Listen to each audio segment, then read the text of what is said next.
항상 이제 이숙캠을 하려고 하면 긴장이 되죠. 이분들도 우리의 이웃이고 우리의 내담자다라는 생각으로 접근을 해야죠. 아내분은 보면 정확히 혼란형 애착이에요. 정확히. 이 부부도 안타깝더라고요. 객관적으로 보면 보이는 것들이 있는데 당사자들은 안 보이죠. 되게 행복할 수 있는 기회가 주어졌음에도 그 행복을 잡지 못하는 사람들 보면 안타까워요. 본인 혼자 지옥에 있다고 생각을 하는 사람들, 그 비교군이 뭐냐에 따라서 항상 자기의 삶은 지옥이 될 수도 있겠죠. 조선시대의 왕처럼 살고 있어도 주변의 비교군이 현대시대의 사람들이라면 지옥이겠지. 이 부부는 일단 결혼 기간이 길질 않아요. 아내는 100% 이혼할 마음을 가지고 신청을 했대요. 두 분은 나이가 52세, 46세. 근데 연세가 있으신데 결혼한 지 오래된 커플이 아니에요. 여기서 이제 좀 미안한 얘기지만 아내분과 시어머니 분이 두 분이 성향이 은근히 비슷하지 않았을까 이런 생각이 좀 들어요. 아니 결혼한 지 2주밖에 안 된 며느리를 1시간 동안 태운다는 것도 상상하기 힘든 일이고 아내분이 남편한테 하는 것도 굉장히 상상하기 힘든 일이거든요. 2주 살고 별거 하다가 6개월 만에 이혼하고 연애하다가 최근 재결합했는데 같이 산 지 한 달 만에 이숙캠. 이게 이분 연세들을 생각해보면 좀 이해가 안 되지. 아내가 이제 신청을 했어요. 좀 가려놓고 할게요. 근데 이번 회차를 보면서 조금 답답했던 것 중에 하나가 좀 개인적으로 좀 미안한 얘기고 저는 뭐 굉장히 팬이지만 좀 안타까웠던 게 이번 회차에서 서장훈 씨가 너무 좀 상황 파악을 못 하셔서 아니 원래 이러신 분이 아닌데 왜 이렇게 상황 파악을 못 하시지? 왜 이렇게 말도 안 되는 얘기를 하시지라는 느낌을 좀 받았어요.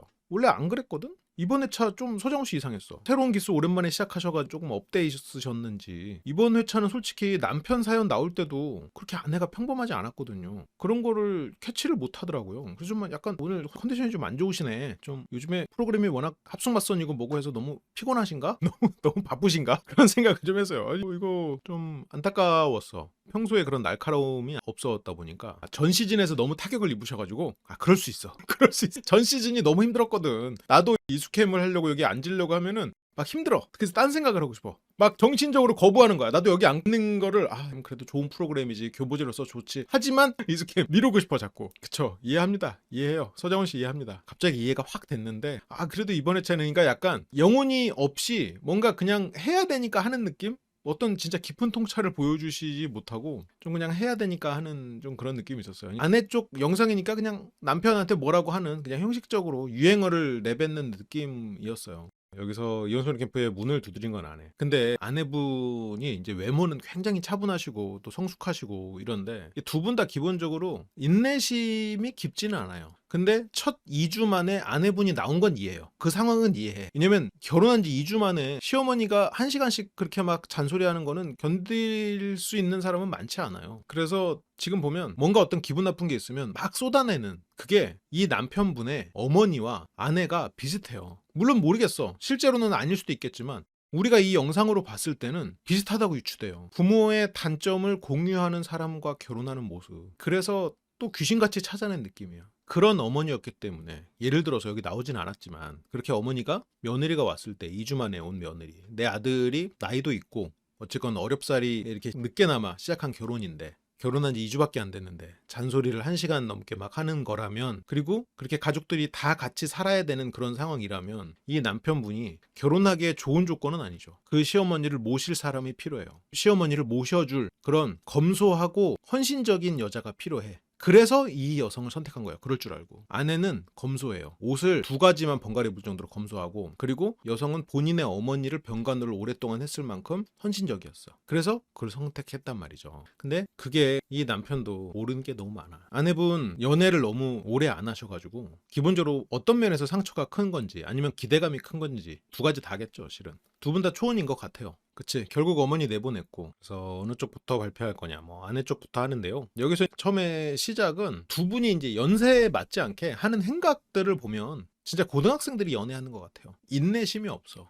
특히 아내분의 행동을 보면 그냥 고등학생 같아요. 20대 때 정말 철없을 때 강박적인 연애를 하는 거, 불안한 연애를 하는 거, 뜨거운 애정 행각도 보이시고요. 처음에 시작하자마자 금슬이 좋고 입술에 립밤도 발라주시고 같이 떨어지지 않고 저렇게 사진도 찍고 남편분하고 처음 만난 게 3년 전 43살에 처음 만나가지고 결혼을 한 거예요. 그러니까 굉장히 늦은 거죠. 이른 건 아니지. 초혼이고. 그러니까 이 타임라인을 잘 생각해야 돼요. 이분들의 성숙한 외모와 타임라인은 전혀 맞지 않아. 2023년 1월 13일 결혼. 두 분 다 비혼주의였어. 왜 비혼주의였을까? 이게 실은 되게 중요한 요소 중에 하나일 거거든요. 남편이 비혼주의였던 건 어머니를 모셔야 됐었고 어머니와의 관계가 양가적인 감정, 애증이 엄청났던 사이였을 것 같아요. 그냥 이건 소설이에요. 어머니에 대한 애증이 굉장히 큰 남자. 어머니를 사랑하지만 어머니의 어떤 잔소리나 이런 것 때문에 너무 스트레스가 또 많은.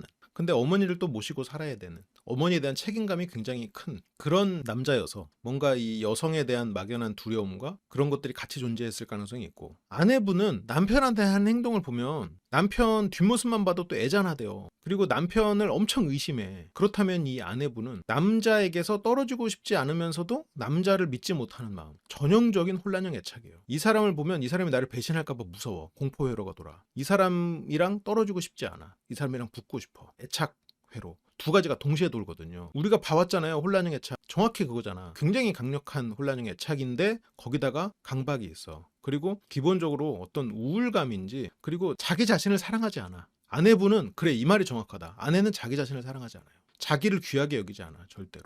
그래서 많은 비극들의 시작인데, 아내분은 가장 기본적으로 깔려있는 정서가 뭐냐면 나는 사랑받을 자격이 없다예요. 그게 모르겠어. 스스로 그 말을 인정할지 아닐지 모르겠는데 나는 사랑받을 자격이 없다. 나는 소중하지 않은 존재다라는 게 무의식 깊은 곳에 깔려있는 사람이에요. 근데 이거 아내분만의 문제 아니에요. 이런 생각하는 사람들 많아. 그게 왜 그런지는 모르겠어요. 그 이유가 왜 생긴지 모르겠어. 그게 어떤 죄책감이 심어져서인지 아니면 그냥 그렇게 살아온 게 뭔가 부모로부터 대물림이 된 건지는 모르겠지만 그게 왜 생겼을까? 하지만 아내는 최소한 자기를 사랑하지 않아. 그래서 자신을 사랑하는 사람을 보면 믿어지지 않고, 그게 믿어지면 의심이 생기고 불안해. 익숙하지 않아. 그래서 그냥 단순히 돈을 아끼는 게 아니고, 그러니까 항상 아내는 아픈 어머니를 돌보느라고 그런 게 생겼을까? 어쩌면 자기를 먼저 떠난 아버지를 생각하면서 어떤 그런 배신감 혹은 불안감이 동시에 왔을까? 모르죠. 그게 둘 다일 수도 있고. 이 아내분이 그러니까 되게 열심히 살아왔고 성실하고 애쓰면서 살아온 분은 맞는데, 그러다 보니까 속으로 곪은 게 되게 커요. 곪았다는 표현은 참 죄송하지만 이게 내 안에서 혼란형 애착을 스스로 성숙해지고 해소하는 게 아니라 나를 사랑하지 않으니까 그냥 그런 어떤 종교인 같이 그렇게 살아가는, 스스로에게 가혹한 삶을 살아가는 방식으로,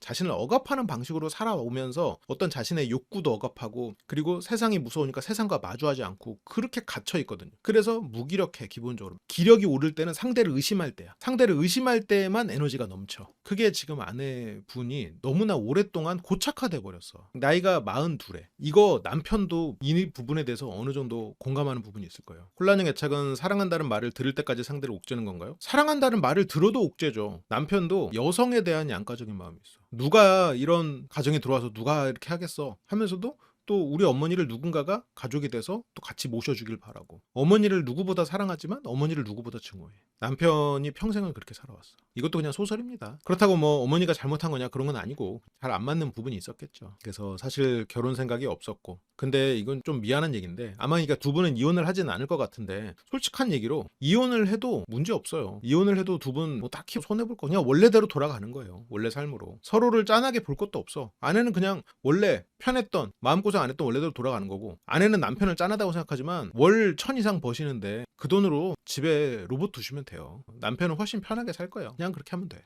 그런데 이 두 분은 제 생각으로는 이혼을 못 할 거라고는 생각이 들면서도 한편으로는 너무 인내심이 없으니까 너무 짧게 살아가지고 뭐 이혼을 하려면 할 수도 있겠다는 생각이 들어요. 남편이 월 1,500인가 벌어요. 보통 능력자가 아니야. 중장비 기사님인가 그러셨던 것 같아요. 그래서 비혼주의였고 결혼할 생각 없었고, 비혼주의면 결혼을 안 해야 되는 거 아니에요? 뭐 마음이 바뀔 수도 있지만 마음이 바뀌면 비혼이 아닌 거잖아. 근데 미혼 상태인데 왜 비혼이라고 그러는 거야? 좋은 사람 만나면 그때 결혼하고요. 지금은 비혼주의예요. 아니 그러면 그냥 미혼인 상태인데 왜 말을 자꾸 말장난을 하지 사람들이? 비혼주의의 완성은 결혼인 거야? 아 그런가? 남편이 월 1,500 버는데 장모에게 첫 용돈으로 10만 원 드린 거라도 화가 나네요. 그러니까 그것도 되게 현명하지가 않은 게, 아내한테 300씩 준대잖아요. 3개월 동안 1,100인가 줬거든요. 그냥 현금으로 줬어. 카드는 카드대로 주고. 그러면 본인이 받은 돈으로 이렇게 유두리 있게 자기 장모님한테 드리면 되잖아요. 그걸 뭘 10만 원 줬다고 그걸 갖고 또 그렇게 싸워. 아니 그렇게 받는 돈하고 아이고 남편이 신경 못 썼나 보네 하고 하면 되잖아. 그걸 갖고 뭘 서운해해. 처음에는 얼마를 드려야 되는데. 꾸준히 남편 성격에 한 번 주면 그냥 계속 줄 생각이었던 것 같은데. 이것도 성향 차이야. 누군가는 처음이니까 많이 주길 바라지만 누군가는 그냥 꾸준히 그냥 그 돈을 주겠다는 의지일 수도 있어.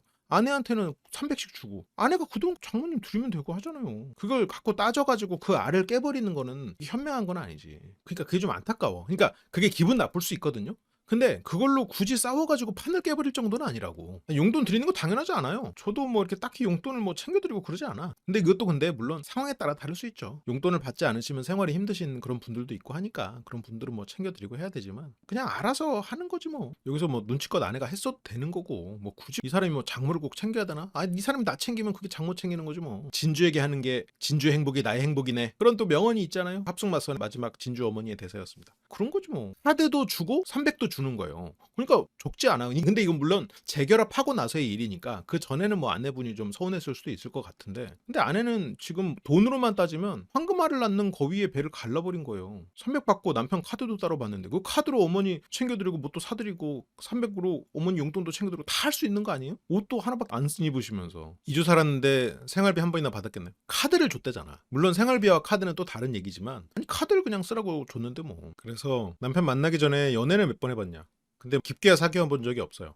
깊게 사귀어 본 적이 없다라고 말을 이렇게 웃으면서 하지만 사귀어 본 적이 뭐 거의 없다고 봐야죠. 연애 경험이 없었다라고 봐야겠지. 아내는 연애 경험이 없었고 그리고 남편하고 첫 연애 후에 결혼했어. 첫 연애니까 얼마나 기대감이 컸겠어요. 뭐 아내분 그래도 이때는 좀 다른 옷 입었네요. 나름 남편하고 초창기에 멋을 많이 냈었네. 나름의 노력이었네. 그러니까 이게 지금 아내분이 이때가 이제 43살이었으니까 이제 거의 13살의 감성이거든요. 25년간 묵혀둔 기대란 말이에요. 연애에 대한 기대를 이 사람에게 지금 다 쏟아내고 있으니 이게 나이가 이제 40이 넘고 그러면 서로 좀 자기도 모르게 찌르는 말을 하고 그래도 넘어가고 하거든요. 근데 그게 안 돼. 이 사람이 나를 만나기 전에 다른 여자들하고 여행 간 것 가지고도 난리야. 그래서 소개로 만나가지고 솔직히 끌린다고 난 처음에 만났는데 약간 조폭 느낌 받았고 남자답고 박력 있고 그랬고 아내가 처음에 이제 화장 안 하고 다녀가지고 생얼로 나갔더니 남편이 거기서 카드 줬대. 가가지고 뭐 옷도 사 입고 뭐 하라고. 왜 화장 안 하고 다녀요? 그러면서 저 여자처럼 깔끔하게 하고 다녀요. 그래서 꾸미지 않은 아내의 외모를 지적한 남편 이렇게 돼 있는데 아니야. 이건 정확히는 외모 지적도 맞는데 남편을 뭐 옹호하고 쉴드치는 게 아니고 남편은 이 꾸미지 않은 모습이 이 여자랑 결혼하겠다고 생각한 거예요. 왜냐면 저기에서 두 가지를 봤을 거거든. 하나는 우리 엄마 같다. 또 하나는 우리 엄마를 헌신적으로 돌봐줄 수 있겠다. 두 가지야.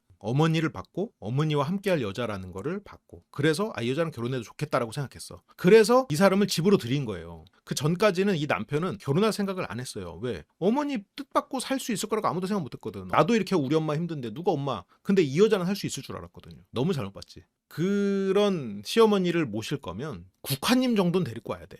사회적 지능이 높고 남자도 어느 정도 잘 알고 그리고 집단에서 생존해본 정말 사회생활에 짬밥이 있어가지고 여성 리더들 감정적인 리더들도 경험해보고 그거에 대해서 아는 사람을 데리고 왔어야지. 세상 사회 경험도 거의 없는 이런 사람을 데려다가 뭘 어머니를 어떻게 모신다고 하는 거예요. 그러니까 처음에 뭐 친구처럼 살갑게 그러다가 큰일 나는 거예요. 물론 국화님도 그런 쪽으로 되게 잘하는 분은 아닌데 마침 아까 분석을 해서 한 소리예요. 아내 외모만 보면 남자 경험 없지, 또 외모도 또 순수하지, 또 꾸밀 줄도 모르지, 그리고 자기 어머니는 또 직접 또 병간호하고 있지. 이거 뭐 완전히 뭐 완전체지 이 남성분이 보기엔. 이러니까 이 사람이 결혼해야겠다 한 거야. 남편분은 어머니에 대한 애증이 있고 어머니에 대한 두려움이 있어요. 어머니에 대한 사랑이 있고 증오가 있고 두려움이 같이 있을 거란 말이에요. 그래서 저기서는 외모를 지적했다고 하지만 그게 결혼을 결심한 요소 중에 하나예요. 그래서 카드를 줬잖아. 그래서 카드를 집어던졌고 드라마같이 카드를 탁 거절하니까 남편은 야 역시 이런 여자야. 내가 찾던 그 여자야. 내 돈을 허투루 쓰지도 않고 검소하고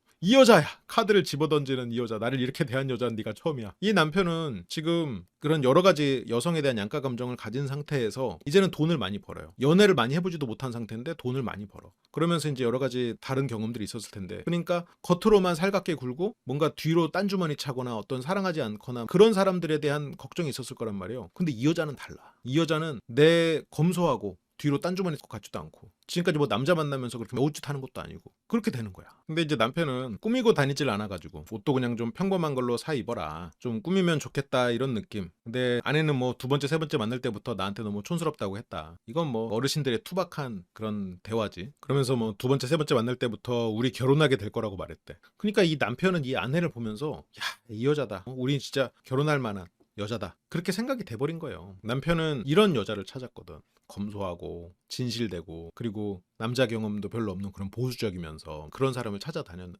짠 찾아버렸어. 평범한 부부 같죠. 하지만 막상 이분들은 같이 결혼 생활을 유지하신 게 며칠 안 돼요. 이거 두 자릿수 날짜야. 그렇게 이거 입고 못지야 남편을 못지라고 불러. 이분들은 신혼이시거든요. 아니 모르겠어. 나는 신혼 때도 저렇게 애칭을 부르진 않았는데 뭐 신혼 애칭 부르는 부부들 많죠. 존중합니다. 존중해요. 여기서 이제 남편이 반팔 입으면 팔이 막 포동포동해서 모찌라고 부른대. 모찌라고 불리시기에는 인상이 좀 너무 남자다우신 거 아닙니까? 형이 너무 멋지게 생기셨는데 모찌라기에는. 아내는 룽지, 모찌와 룽지 부부시고요. 근데 여기서 이제 뒤에서 막 남편이 엄청 막 화를 내. 그만하라고. 멍청한 거냐 바보인 거냐 막 하면서 막 화를 내.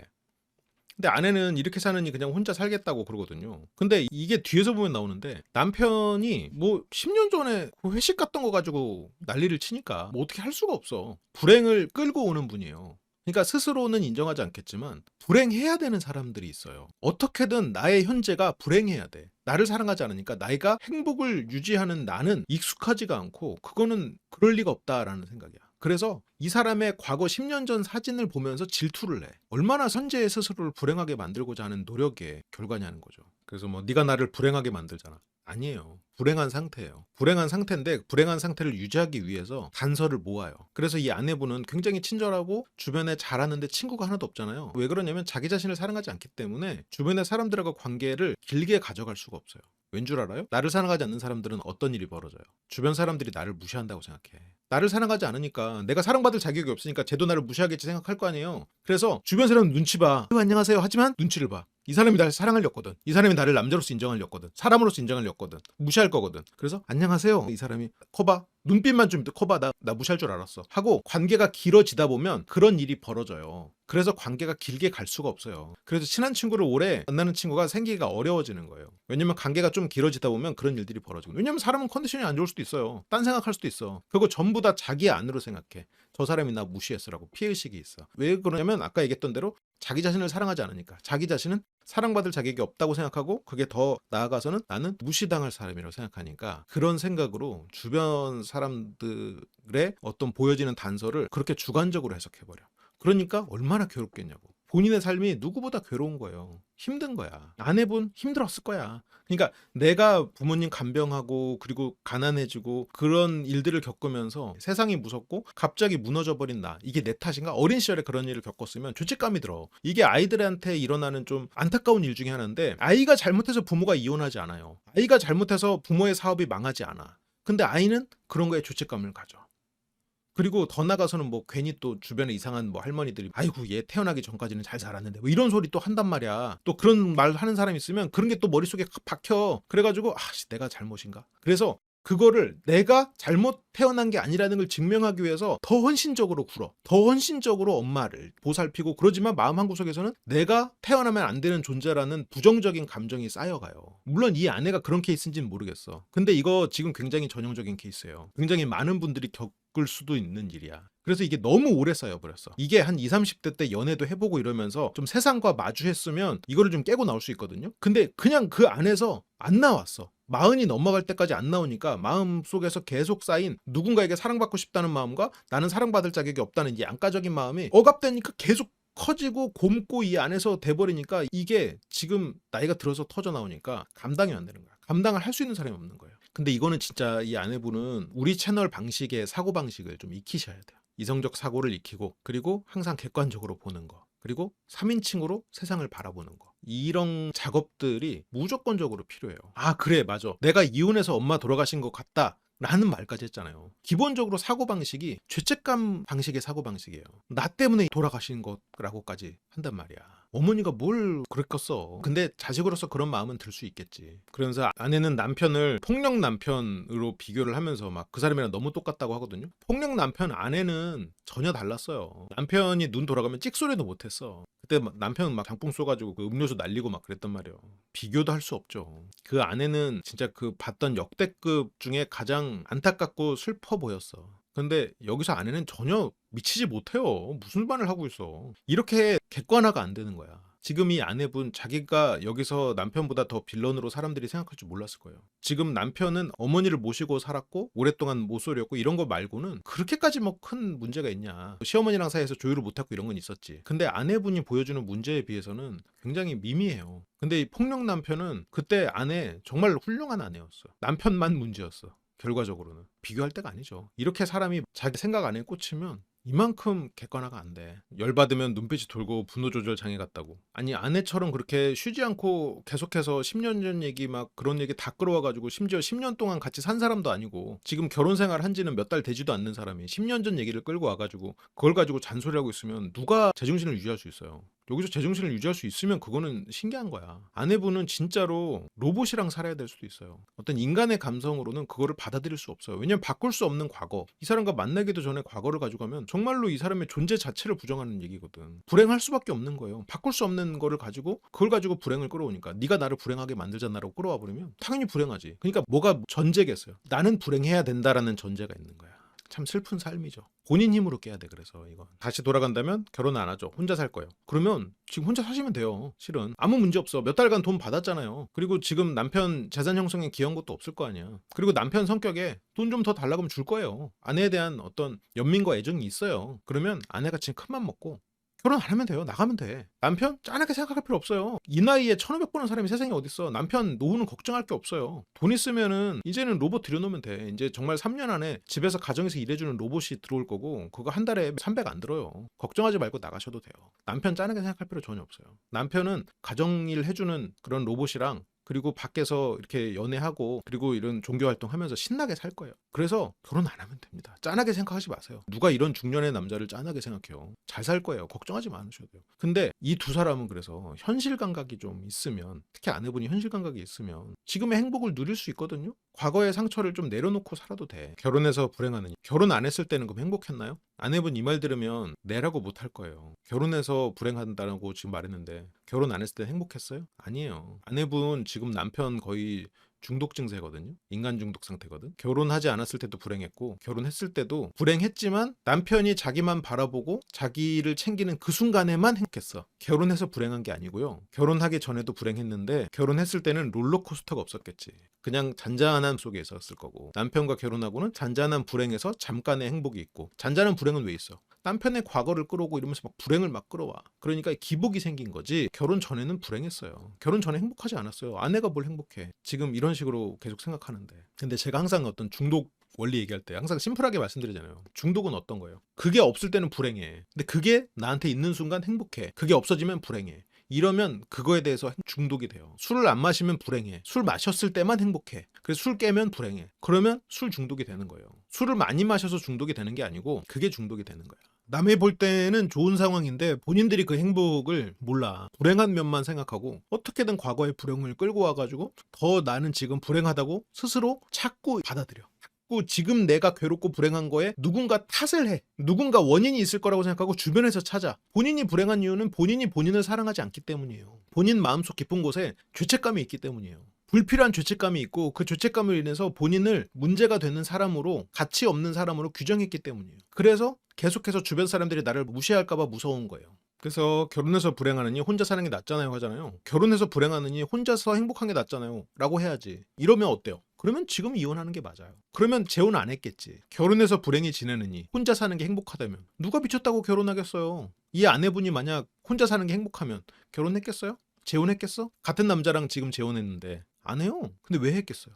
혼자 사는 게 행복했는데 결혼해서 불행하려고 다시 재혼을 선택했을까? 그럴 리 없죠. 만약 아내분이 아니 저는 혼자 살 때 행복했는데요? 그러면 바보지. 만약 그렇다면 바보지. 문제가 있는 거죠 정신적으로. 근데 그렇지 않았을 거예요. 아니 그냥 단순하잖아. 결혼을 한 번 한 거는 내가 혼자 살았을 때 행복했다가 결혼해서 불행했어. 그래서 이혼했다. 이건 오케이. 그럴 수 있어요. 그런데 혼자 사는데 행복한 사람이 결혼해서 불행했다가 다시 혼자 사는데 행복했다가 다시 결혼해서 불행해진다고? 그리고 다시 또 혼자 살까 말까 고민하고 있다고? 이건 말이 안 되지. 그래서 혼자 살 때도 불행한 거예요. 그러면 남편이랑 있을 때는 불행했다 행복했다 왔다 갔다 하는 거야. 그러면 이거는 중독되는 원리예요. 이 아내는 남편에게 중독되는 거예요. 왜냐면 아내는 기본적으로 불행한 사람이거든. 불행의 정서가 깔려 있다고 해야지. 그래서 뭐 추어탕 끓인 거 봐라 뭐 이러면서 뭐 근데 아내는 뭐 자기는 추어탕 안 먹는다고. 그래서 남편은 뭐 이런 것 좀 보고 해라. 쓸데없는 거 얘기하지 말고 시어머니랑 며느리가 어떻게 하는지 봐 이러면서 고부 갈등 얘기를 하고. 남편의 문제는 굳이 따지면 이런 거긴 해. 시어머니에게 잘하는 아내를 찾고 싶었어. 남편에게 어머니는 굉장히 큰 의미였을 거예요. 뭐 정확히 이 남편 집에 아버지가 어떤 역할을 했는지는 모르겠는데 이 남편은 이 집에서 가장 역할을 어느 정도 했던 것 같아요. 가장 역할을 했었고 어머니와 남편 간의 관계도 그러니까 시어머니와 이 과정에서 이 남편은 좀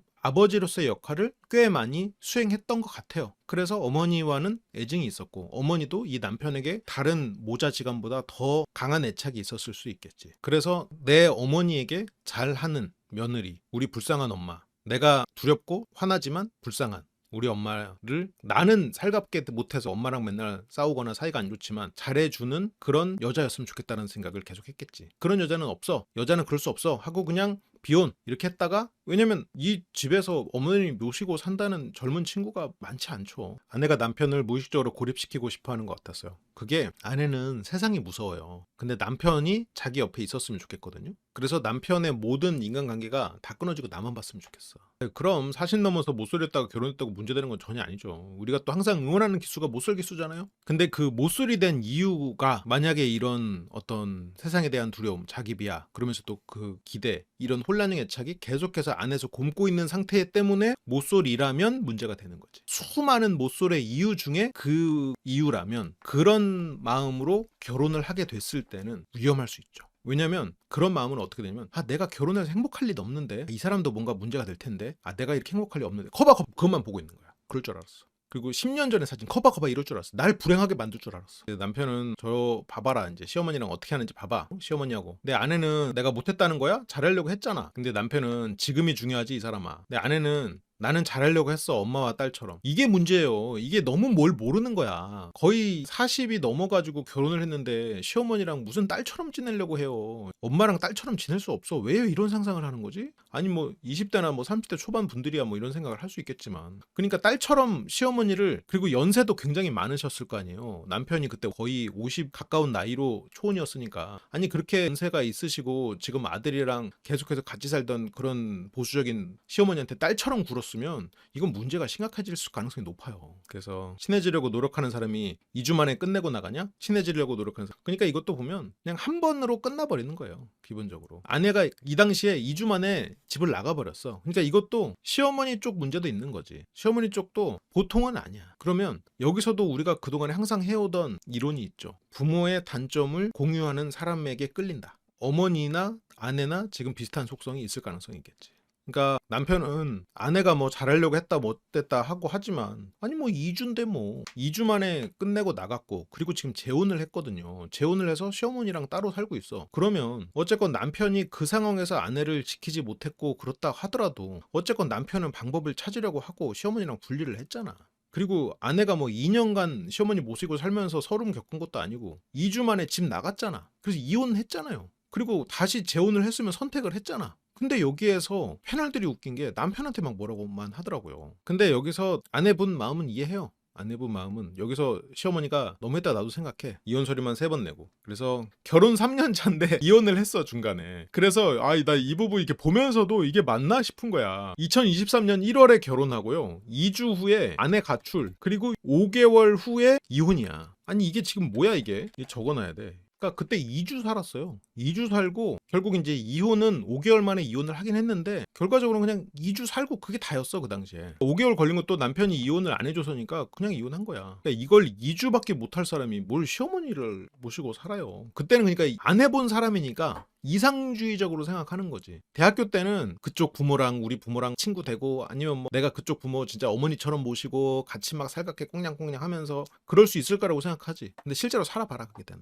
마치 그것만 보면 누가 떠오르냐면, 그 부부는 뭐 잘 살고 있는데 옛날에 캥거루 부부, 자식들 같이 살고 여자친구 그 집에 와가지고 살면서 엄마 빈차 하나 사다 줘 뭐 이런 사람들 있거든요. 며느리도 아닌데 며느리 역할을 하면서 거기에서 정말 딸처럼 굴려고 엄마 빈차 사다 줘 용돈을 받았나? 아무튼 그런 거를 생각하게 되는 거예요. 그 나이 또래도 실은 좀 용납이 안 되는데, 지금 아내가 2주 만에 그렇게 된 거는 아내가 너무 기대감이 컸어. 애초에 이렇게 시작하면 안 됐어. 각오를 단단히 하고 들어가거나 조금 더 연애를 하거나. 근데 이 남편도 어머니를 모시는 여자가 필요했을 거예요. 처음엔. 그런 전제가 필요했을 거야. 근데 그런 사람을 찾기는 힘들 거라고 생각하고 비혼이 됐겠지. 근데 이 아내는 그렇게 해줄 수 있을 거라고 착각했어요. 완전히 큰 착각이었죠. 그리고 한 달 전에 재혼이야. 한 달 전. 그러니까 실제로는 같이 산 게 2달이 채 안 되는 거예요. 지금 이분들이. 그러니까 따지면 초신혼이야, 초신혼. 결혼한 지 2달밖에 안 되는, 같이 동거한 지 2달밖에 안 되는 초신혼 상태예요.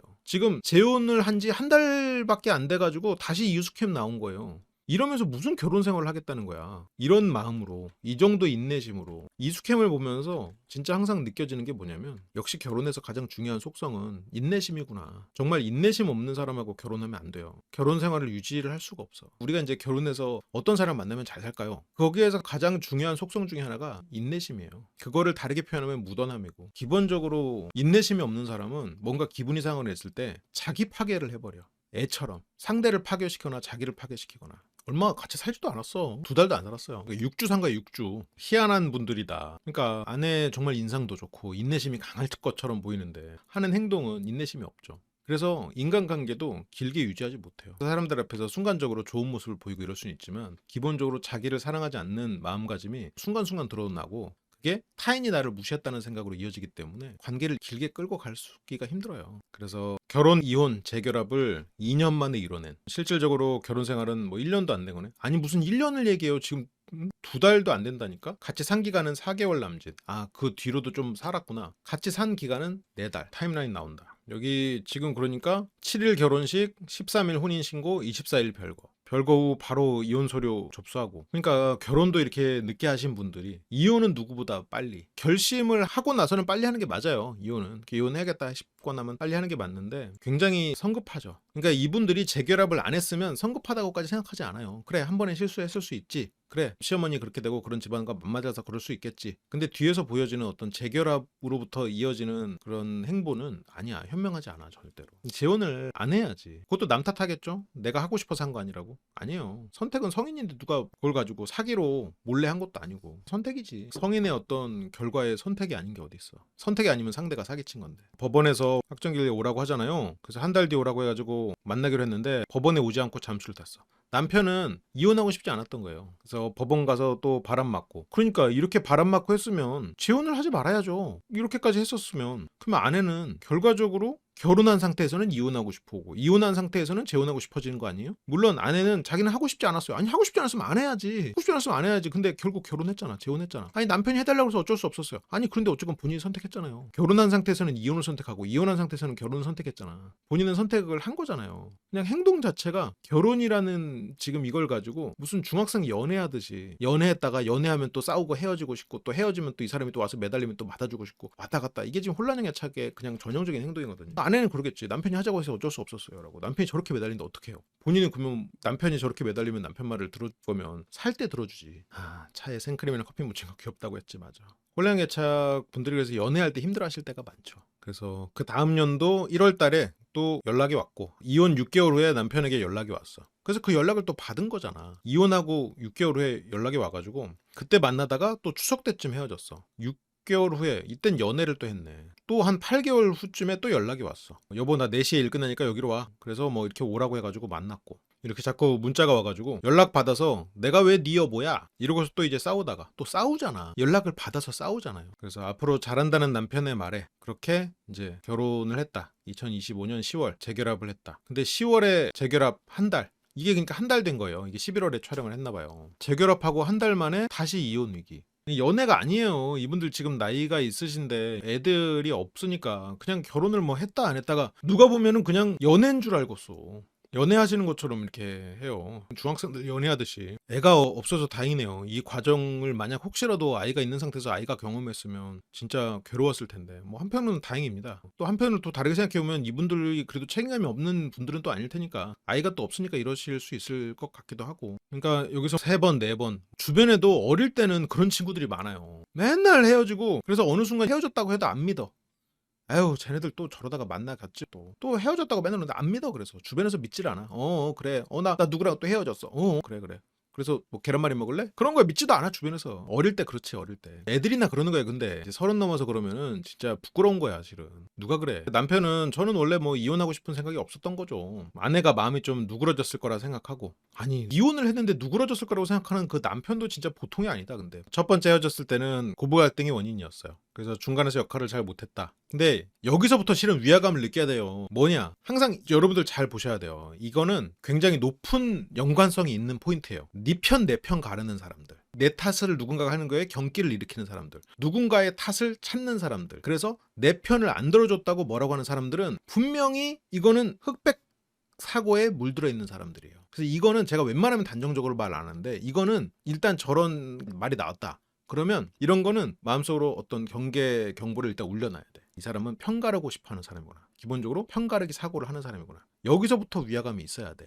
그래서 이번 회차는 아내 쪽 영상에서부터 이거 아내가 보통이 아니구나. 남편이나 아내나 오랫동안 비혼으로 살았던 거나 이런 것들. 내 편을 안 들어주고 오히려 욕하고 화를 냈으니까. 그래서 남편이 뭔가 다른 문제가 있었다. 남편이 이런 부분을 이해하지 않았다. 남편이 일방적으로 이렇게 얘기했다가 아니고 내 편을 안 들어주고라고 하잖아요. 물론 아내가 이런 표현이 부족해서 저렇게밖에 표현을 못한 어휘력이 부족한 사람일 수도 있겠죠. 그래서 네 편 내 편이라고밖에 표현을 못하는 그런 사람일 수도 있겠지만 이게 지금 내 편을 안 들어줘서 오히려 욕하고 화를 냈다. 그러니까 벌써 시어머니 편을 들었다잖아요. 그러니까 시어머니 편이야 내 편이야 하거든요. 이게 나이가 40에 할 생각은 아니에요. 철없을 때 20대 때 잘 지내보려고 딸처럼 지내보려고 하다가 생겨날 수 있는 건데 이거를 내 편이라고 생각하는. 그러면서 아내는 내가 집 나오기 전까지 진짜 노력했어. 집 나오기 전까지 2주였어요. 2주. 근데 아내는 한 번도 타인을 위해서 그렇게까지 노력을 해본 적이 없겠죠. 그러니까 남편도 잘하려고 노력한 게 잘못이야. 이 사람아. 잘하려고 노력한 게 잘못한 거지. 그러니까 남편의 말은 그거야. 아니 왜 그렇게 막 딸처럼 굴려고 하고 애를 쓰고 그러다가 손절해버리고. 그래서 아내가 친구가 없는 거예요. 원래 친구가 없는. 그러니까 이 사람이 성격적으로 되게 착하고 되게 그런 것 같은데 주변에 사람이 없어. 왜 그러냐면 남한테 무시당할까봐 더 나는 좋은 사람이라고 증명하려고 들어요. 증명하려고 드니까 얼핏 보면 되게 착한 사람 같아. 그런데 그걸 증명하려고 하다 보니까 본인은 지쳐. 남들이 나를 무시할까봐 눈치를 봐. 그러니까 조금만 긁혀도 확 터져버려. 여기서도 시어머니한테 엄청 잘하려고 했겠지. 그래서 아니 그냥 평범하게 살아가면 되는데 뭘 잘하려고 노력해. 그게 남편분이 아내를 모르는 거예요. 아내분은 자기는 잘하는 것으로 가치를 증명해야 되는 사람이에요. 기본적으로 마음속 깊은 곳에 죄책감의 정서가 깔려 있으니까. 그래서 뭐 가족끼리 뭘 잘하려고 노력하고 있어. 그래봤자 뭐 2주밖에 더 있냐? 근데 여기서 아내는 내가 어머니께 1시간 동안 내가 혼나고 있는데 뭐 말렸어 안 말렸어? 그걸 말려야지. 근데 남편은 뭐 거기서 말리고 안 말리고 어딨어. 사건의 전제일. 시가 식구와 함께 살기로 한 부부. 남편은 아내를 너무 믿었고 아내는 남편이 생각하는 그런 사람이 아니었으니까 이때 같이 살았어. 막내 동생하고 같이 사는 집. 그러니까 어머니, 막내 동생, 남편 이렇게 다 같이 어머니를 모시고 살았던 거죠. 그러니까 어머니도 아들들을 끼고 살았던 거예요. 그리고 아내의 친정어머니도 건강이 안 좋으셨대요. 그래서 당분간 엄마 왔다 갔다 하고 그래서 뭐 집에서 자고 하자 이렇게 된 거지. 그러니까 이런 것도 남편이 보기에 아내가 굉장히 훌륭한 사람이었을 거예요. 왜냐면 검소하고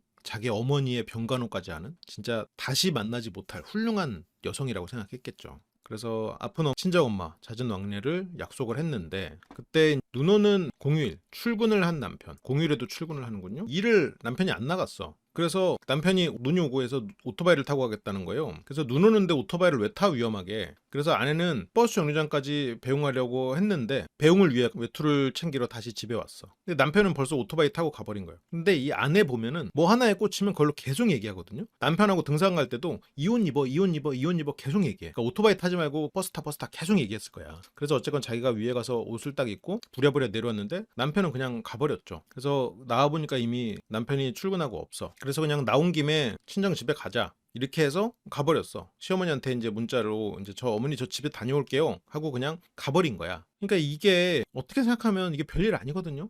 그러니까 며느리가 같이 살아도 어머니 집에 갔다 올게요 하고 가면 가는 거거든. 근데 시어머니도 그거가 용납이 안 되는 거야. 얘가 지금 어디 버릇없게 지금 이제 결혼한 지 2주밖에 안 된 애가 지금 아무리 그렇다지만 지금 그냥 문자 하나 딱 보내고 집을 나가? 이렇게 돼버리는 거지. 그러니까 시어머니는 시어머니대로 화가 나버린 거야 그걸로. 그러니까 며느리가 정말 딸처럼 하는 거지. 시어머니도 무시한다고 생각했겠죠. 그러니까 여기서 알고 보니까 시어머니가 오해를 하셨더라고요. 뭐를 오해하셨거죠? 그러니까 아내는 눈이 오는데 일 나간다고 거짓말하고 어머니가 오해를 했고 내가 안 그래도 너희 엄마한테 전화를 하던 참이었다. 그러니까 시어머니는 친정어머니한테 전화를 해가지고 왜 우리 아들을 데리고 자꾸 너의 친정에 가냐.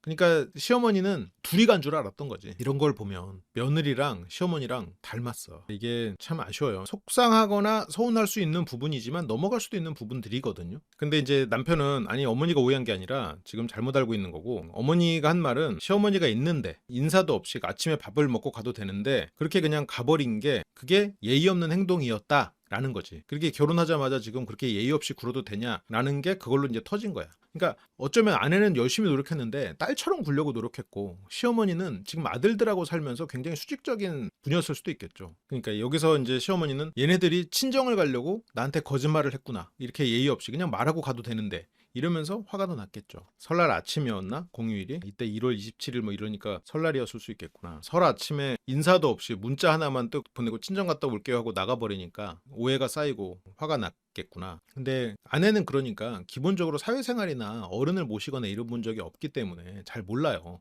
그쵸? 아침도 안 먹고 그냥 나간 김에 가버렸어. 그러니까 이런 것도 조금 그렇게 막 평범하진 않아. 그러니까 시어머니도 넘어가려면 넘어갈 수 있는 일인데 아내도 그렇게 평범하게 막 잘한 행동은 아니거든요. 말하고 가도 됐었지. 그러니까 요즘 시어머니들은 안절하긴 해요. 뭐 그냥 가면 가는 거다, 오면 오는 거다 하겠지. 그치. 저 시대의 어른들은 허락을 해주는 일이라고 생각하는 분들도 있고, 특히나 설날 같은 날은 또 어디를 먼저 갔냐 이런 걸로 또 싸움이 나고, 저런 것도 지금 아내는 전혀 자기가 잘못이라고 아니면 이걸로 기분 나쁠 거는 전혀 모르다 보니까 시어머니에 대한 이해가 이렇게 없는 사람이 뭘 잘못했겠어. 그러니까 자기 나름으로 잘 모셨겠지만 트러블이 계속 있었겠지. 그래서 어머니가 계속 화가 나서 뭐라고 하시더라고요. 그래서 시어머니가 쫓아와서 혼내는데 남편이 안 말리는 거야. 1시간 동안 뭐라고 하실 때. 그래서 시어머니가 혼낼 때 한마디도 안 하고 안 말리고. 근데 이거 참 애매해요. 물론 남편이 중간에서 더 조율을 잘하면 됐겠지만 여기서 시어머니가 혼내는데 중간에서 뭘 참 하기가 쉽지 않은 건 있지. 그래서 뭐 가만히 누워서 이렇게 가만히 있는 거예요. 그래서 아내는 그걸로 더 열받아가지고, 그래서 실망해가지고, 근데 남편은 뭐 딸처럼 생각하고 얘기하는데 딸처럼 생각한 건 아니고 며느리니까 혼낸 거야. 그래서 금주로 인해서 짐을 싸서 나갔어. 그래서 그냥 나가버렸어. 2주 만에. 그리고 아내는 또 여기서도 이런 게 웃긴 게, 그렇게 해서 나는 이 사람이랑 못 살아요 하고 나왔잖아요. 그럼 나오면 끝이거든. 그래, 나온 것까지 이해해요. 아, 여기 내가 생각했던 집구석이 아니구나. 이혼하자. 끝. 아니면 그냥 분리해서 살자.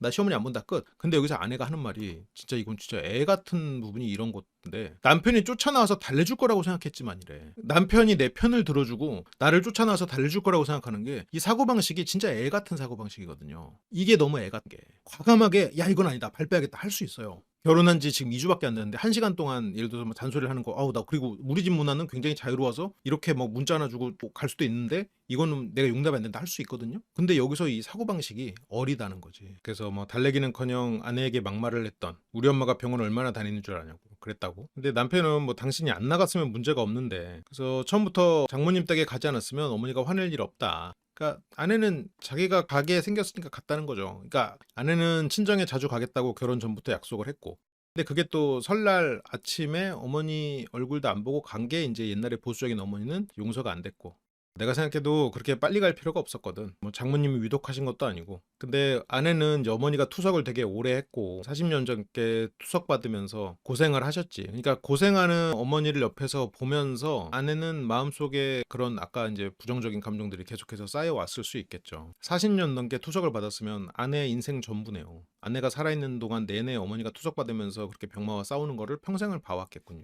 기본적으로 행복한 적이 없었다라고 해도 무방할 것 같아요. 힘들었을 거죠. 그리고 아내가 이혼했다고 밝힌 후 어머니는 이제 한 달 만에 또 돌아가시고, 참 안 됐죠. 안 돼서 슬픈 일이야. 그냥 나 때문에 돌아가셨나? 이런 생각까지 하는 거야. 기본적인 죄책감 사고. 내 이혼 때문에 병세가 악화됐나? 나 때문에 돌아가셨나? 기본적으로 누군가 탓을 해야 돼. 안 그러면 내 탓하게 돼. 기본적으로 내 탓을 항상 하고 있으니까. 친정 어머니가 그렇게 이혼하고 한 달 만에 이제 돌아가시고, 그래서 뭐 엄마 살아계셨을 때 좀 잘하지, 우리 엄마한테는 뭐 다신 잘할 수 없어라고 뭐 그렇게 하는데, 남편도 거기에 대해서는 미안함을 갖고 있을 거예요. 그래서 뭐 다시는 우리 엄마한테 잘할 수 없어. 너 우리 엄마한테 잘할 기회가 없어. 아니 근데 그거를 뭐 어떡하겠어. 물론 이런 얘기는 좀 슬픈 얘기지만 지금 그래서 그게 한이 맺혔으면 재혼을 하지 말아야지. 그래서 뭐 그때 잘했어야지. 그리고 네가 우리 엄마한테 100만 원이나 2, 30만 원만 줬어도, 근데 이게 남편이 얼마를 벌든 그 돈을 주는 거를 서운해하게 생각하는 거는 모르겠어. 나는 그거는 좀 과한 욕심이라고 생각해요. 물론 내가 이렇게 막 돈 잘 버는 남편이랑 결혼했어라고 자랑하고 싶을 마음도 있겠지만 그것도 애 같은 소리고, 남편이 얼마를 벌어서 내가 행복하면 그만이지 용돈을 줘야 돼? 나는 그것도 좀 그래요. 아니 애초에 부모님한테 잘하는 거 없이 둘이서 잘 살면 된다고 생각하거든요. 반대로 부모님한테 뭐 용돈을 뭐 챙겨드리고 해야 돼? 챙겨드리면 좋은 거고 안 챙겨주면 많은 거지. 못 사는 것도 아니고. 부모님들한테 뭘 그렇게 용돈을 챙겨줘야 돼? 알아서 살아야죠. 뭘 챙겨주면 고마운 거지. 왜 감사할 줄 몰라. 10만 원이 뭐 땅 파면 나옵니까? 돈 많이 버는 사람한테 10만 원은 뭐 종이 쪼가리야? 맞아. 본인은 시어머니 용돈 안 챙겨주잖아. 맡겨놓은 거 아니거든. 그래서 뭐 봉투에 얼마 넣었든 뭐 그걸 떠나서 장모님하고 우리 어머니하고 똑같이 넣었어. 그냥 남편은 그냥 똑같이 그냥 꾸준히 챙겨드릴 마음이었겠죠. 지금 보면 자신의 어머니도 그렇게 챙겨드리고 이건 그냥 스타일의 차이야. 그러니까 이게 스타일의 차이인 게 남편은 그냥 꾸준히 하려고 한 마음을 먹었어요. 그랬을 거야. 아니 남편 성격에. 우리 어머니 드리는 돈. 내가 어머니를 매달 10만 원 드리는데 장모님한테 갑자기 100만 원을 드린다. 이건 좀 이상하거든. 사달라 하면 사드릴 수도 있겠죠. 그리고 뭐가 필요하면 딸을 통해서 얘기를 할 수도 있을 거고 지금 딸한테는 카드도 줬고 그리고 카드로 장모님 자주 보러 가니까 그 카드로 뭐 같이 뭐 맛있는 것도 먹고 사드릴 수도 있겠지. 카드에서 뭐 얼마가 나가든 이런 거 신경 쓰고 막 그걸로 쪼잔하게 구는 남편 아닌 것 같거든. 그러니까 장모님하고 시어머니 똑같이 드렸으면 됐지 뭐. 그래서 이거 뭐 똑같이 넣은 거예요 그냥. 그래서 남편은 뭐 10만 원이 20만 원이든 아니 이건 챙겨주는 그 마음이 고마운 거지 또 뭐 얼마를 해야 되고. 아내는 지금 뭘 하길래. 그러니까 아내는 남편이 돈 잘 버는 게 자랑이었어. 엄마에게 나 이렇게 성공했어 라는 걸 보여주고 싶었겠죠. 근데 그게 안 된 거야. 내 남편이 이렇게 용돈도 챙겨주는 고마운 남편이라는 거를 보여주고 싶었는데 그걸 못해서 화가 나는 거예요. 그래서 뭐 결혼하고 용돈 처음 드리는 거예요. 아니 용돈을 처음 줄 때 100만 원을 주고 그러면 그다음부터 10만 원 줘? 그렇게 안 되는 거예요. 물론 그렇게 하는 사람도 있는데 그렇게 쉽게 그렇게 말하면 안 돼. 이게 한 번 주면 꾸준히 줘야 되는 거고 한 번 100만 원 주면 다음 달도 100만 원 바라는 게 사람이지. 손님이니까 몇백만 원 줘? 그 다음 달부터는 10만 원 주고 그 다음 달에도 몇백만 원 생각하고 계실 텐데 그 다음 달부터는 10만 원 주면은 이번 달엔 왜 200이 아닌가? 사람 마음이 그런 건데 여기서 뭐 처음인데 많이 줘야 돼? 그 사고방식은 틀린 건 아닌데 다른 거예요. 그래서 뭐 용돈을 결혼하고 처음 드리는 거죠. 아니 처음 주는 거면 처음 입사하면은 월급 더 나와? 처음이니까? 처음 주는 돈이니까? 물론 뭐 입사랑은 다르죠. 가족이 형성되는 거니까 뭐 그렇게 할 수도 있고 하겠지만 아니 그래서 카드 줬잖아요. 나는 모르겠어. 내가 만약 아내가 나한테 장모님한테 용돈을 뭐 적게 줬다는 난 애초에 드리지도 않아요. 이거 뭐 자랑은 아닌데 그건 아내가 할 일이라고 생각해. 알아서 하라고 해. 그거에 대해서 내가 터치도 안 해. 그거를 근데 내가 뭐 챙겨드리고 안 했거든요. 그거 갖고 나한테 뭐라고 하면 난 굉장히 불쾌할 것 같아. 장모님이 나한테 뭐라고 했다. 그러면 되게 불쾌할 일일 것 같아요. 물론 내가 싸가지 없는 인간이라 그래. 근데 그거는 뭐 아내가 알아서 챙겨주는 일이고 나한테 그거를 마치 맡겨놓은 것처럼 나오면 안 되지. 힘들어서 나한테 부탁하면 드릴 수 있지.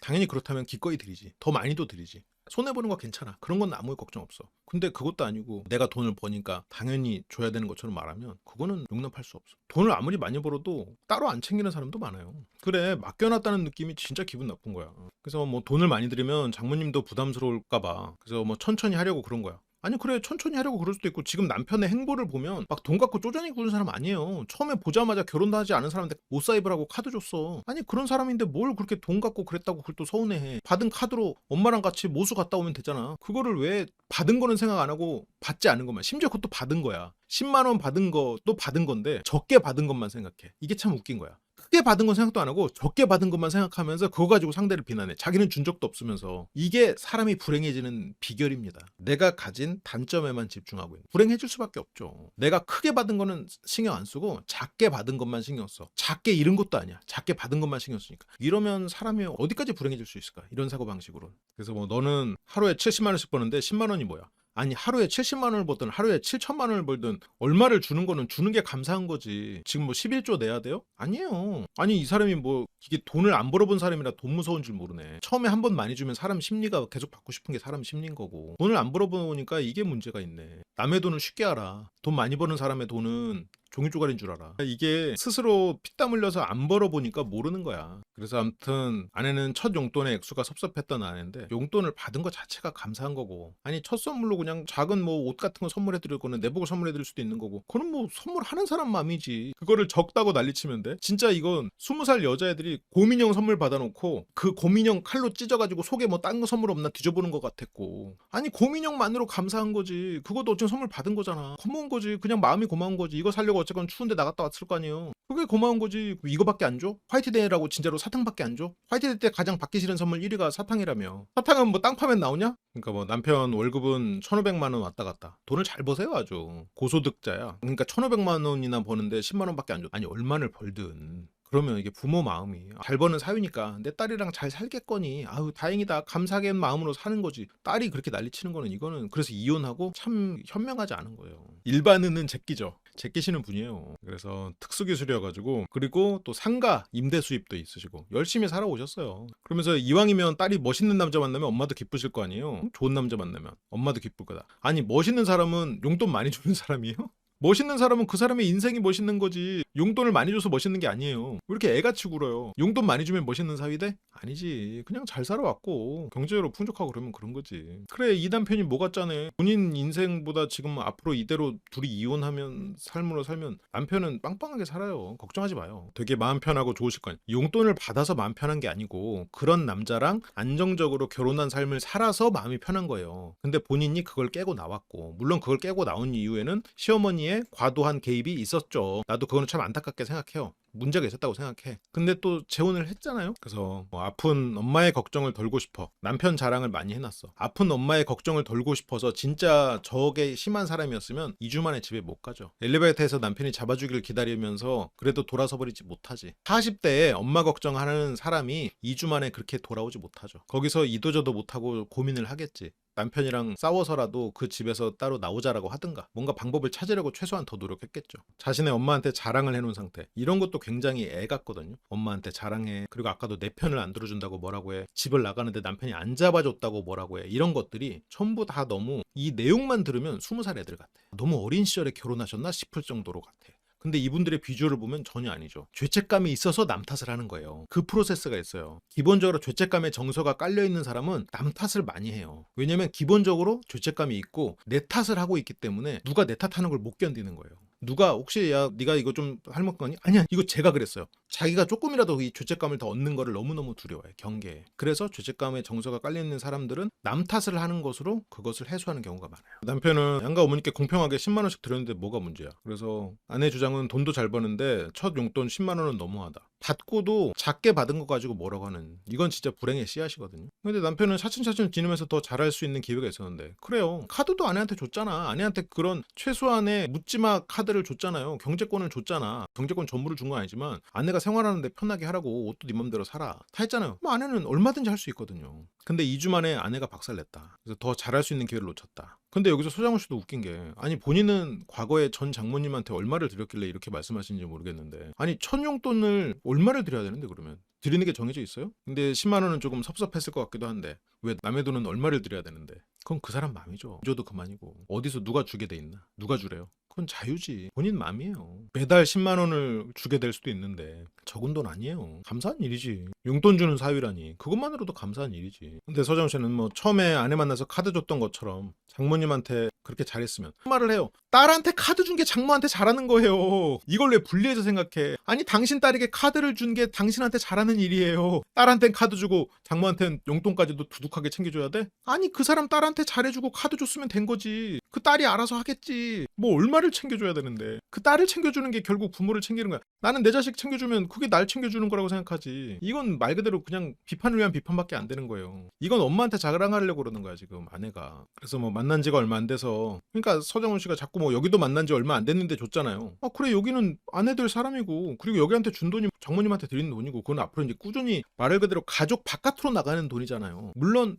뭐 친정 어머니도 가족, 뭐 시어머니도 가족이라고 생각할 수도 있겠지만 어쨌건 우리 가족은 남편과 나, 아내와 나, 그리고 만약 우리가 자식들이 생기면 우리 자식, 이게 어쨌건 우리 가족이란 말이에요. 이 바깥으로 나가는 돈이야. 그거랑 또 다른 얘기지. 뭘 저거까지 챙기라고 그래. 그걸 뭐 처음에 섭섭하지 않으면 뭐 얼마를 줘야 되는데. 이게 부자들은 그래요? 내가 카드 주면 오해하지 않을까라고 생각할 수 있는데 했잖아요. 아니 그 아내랑은 경제권을 합치는 거니까. 그래서 뭐 본인 어머니도 10만 원 드린 거예요? 뭐 똑같이 드렸어. 왜 본인 어머니는 뭐 오래되셨는데도 그만큼 드리세요? 아니 그냥 10만 원을 드리는 거예요. 고정돼 있으니까. 그래서 아내는 아내대로 자기가 상처를 좀 많이 받는 스타일이기도 한가 봐요. 맞아요. 그거를 좀 깨달아 가셨으면 좋겠어요. 좀 상처를 많이 받는 스타일이긴 해. 아무튼 그걸로 뭐 남편이 가해자 입장이다, 나는 피해자 입장이고, 기본적으로 저게 깔려 있어. 나는 피해자, 죄책감, 이런 부정적인 정서로 자기 자신을 규정해놨어요. 그러니까 남편은 저런 걸로 잔소리를 하니까 이제 그만하라고, 이 사람아. 뭐 싸우기 싫은 사람이 자꾸 과거를 꺼내냐? 자꾸 과거를 꺼내고. 근데 아내는 좀 챙겨줬으면 안 됐냐? 네가 나를 무시하니까. 무시당한다. 이게 아내가 말하는 거 전부 전형적인 말들이에요. 네가 내 편 안 들어줘서, 네가 나를 무시하니까. 지금 다 전형적인 피의식이 있는 사람들의 멘트들이에요. 교보제야. 실은 이 아내의 멘트들을 보면 아내 측 입장인데도 교보제 같은 문장들이 나와요. 이거 인생 PT에서 진짜 많이 나왔던 문장들이에요. 이거 전정기순가 그때 할 때 전형적인 케이스 문장으로 많이 얘기했었어. 네가 나를 무시하니까, 네가 내 편 안 들어서. 동서가 자기를 무시했다고 하는데 예식장에서 인사도 안 하냐? 동서가 자기한테 인사를 안 했다고 이렇게 두고두고 갈구고 저걸 두고두고 신경 쓰고 있다는 게 여기서 위화감을 당연히 느껴야 되는 거거든요. 그래서 멀리서 뭐 눈인사라도 할 수 있고 멀리서도 인사할 수 있는 건데 거기에서 여러 사람이 있는데 못 봤을 가능성이 높지. 멀리서 인사라도 할 수 있는 건데 멀리서 인사를 할 수도 있고 안 할 수도 있고 못 할 수도 있는 거지. 그리고 이거에 대해서 너는 내가 하소연하면 들어줄 수도 있는데 또 편가르기 사고지. 본인이 인사해도 돼. 맞아.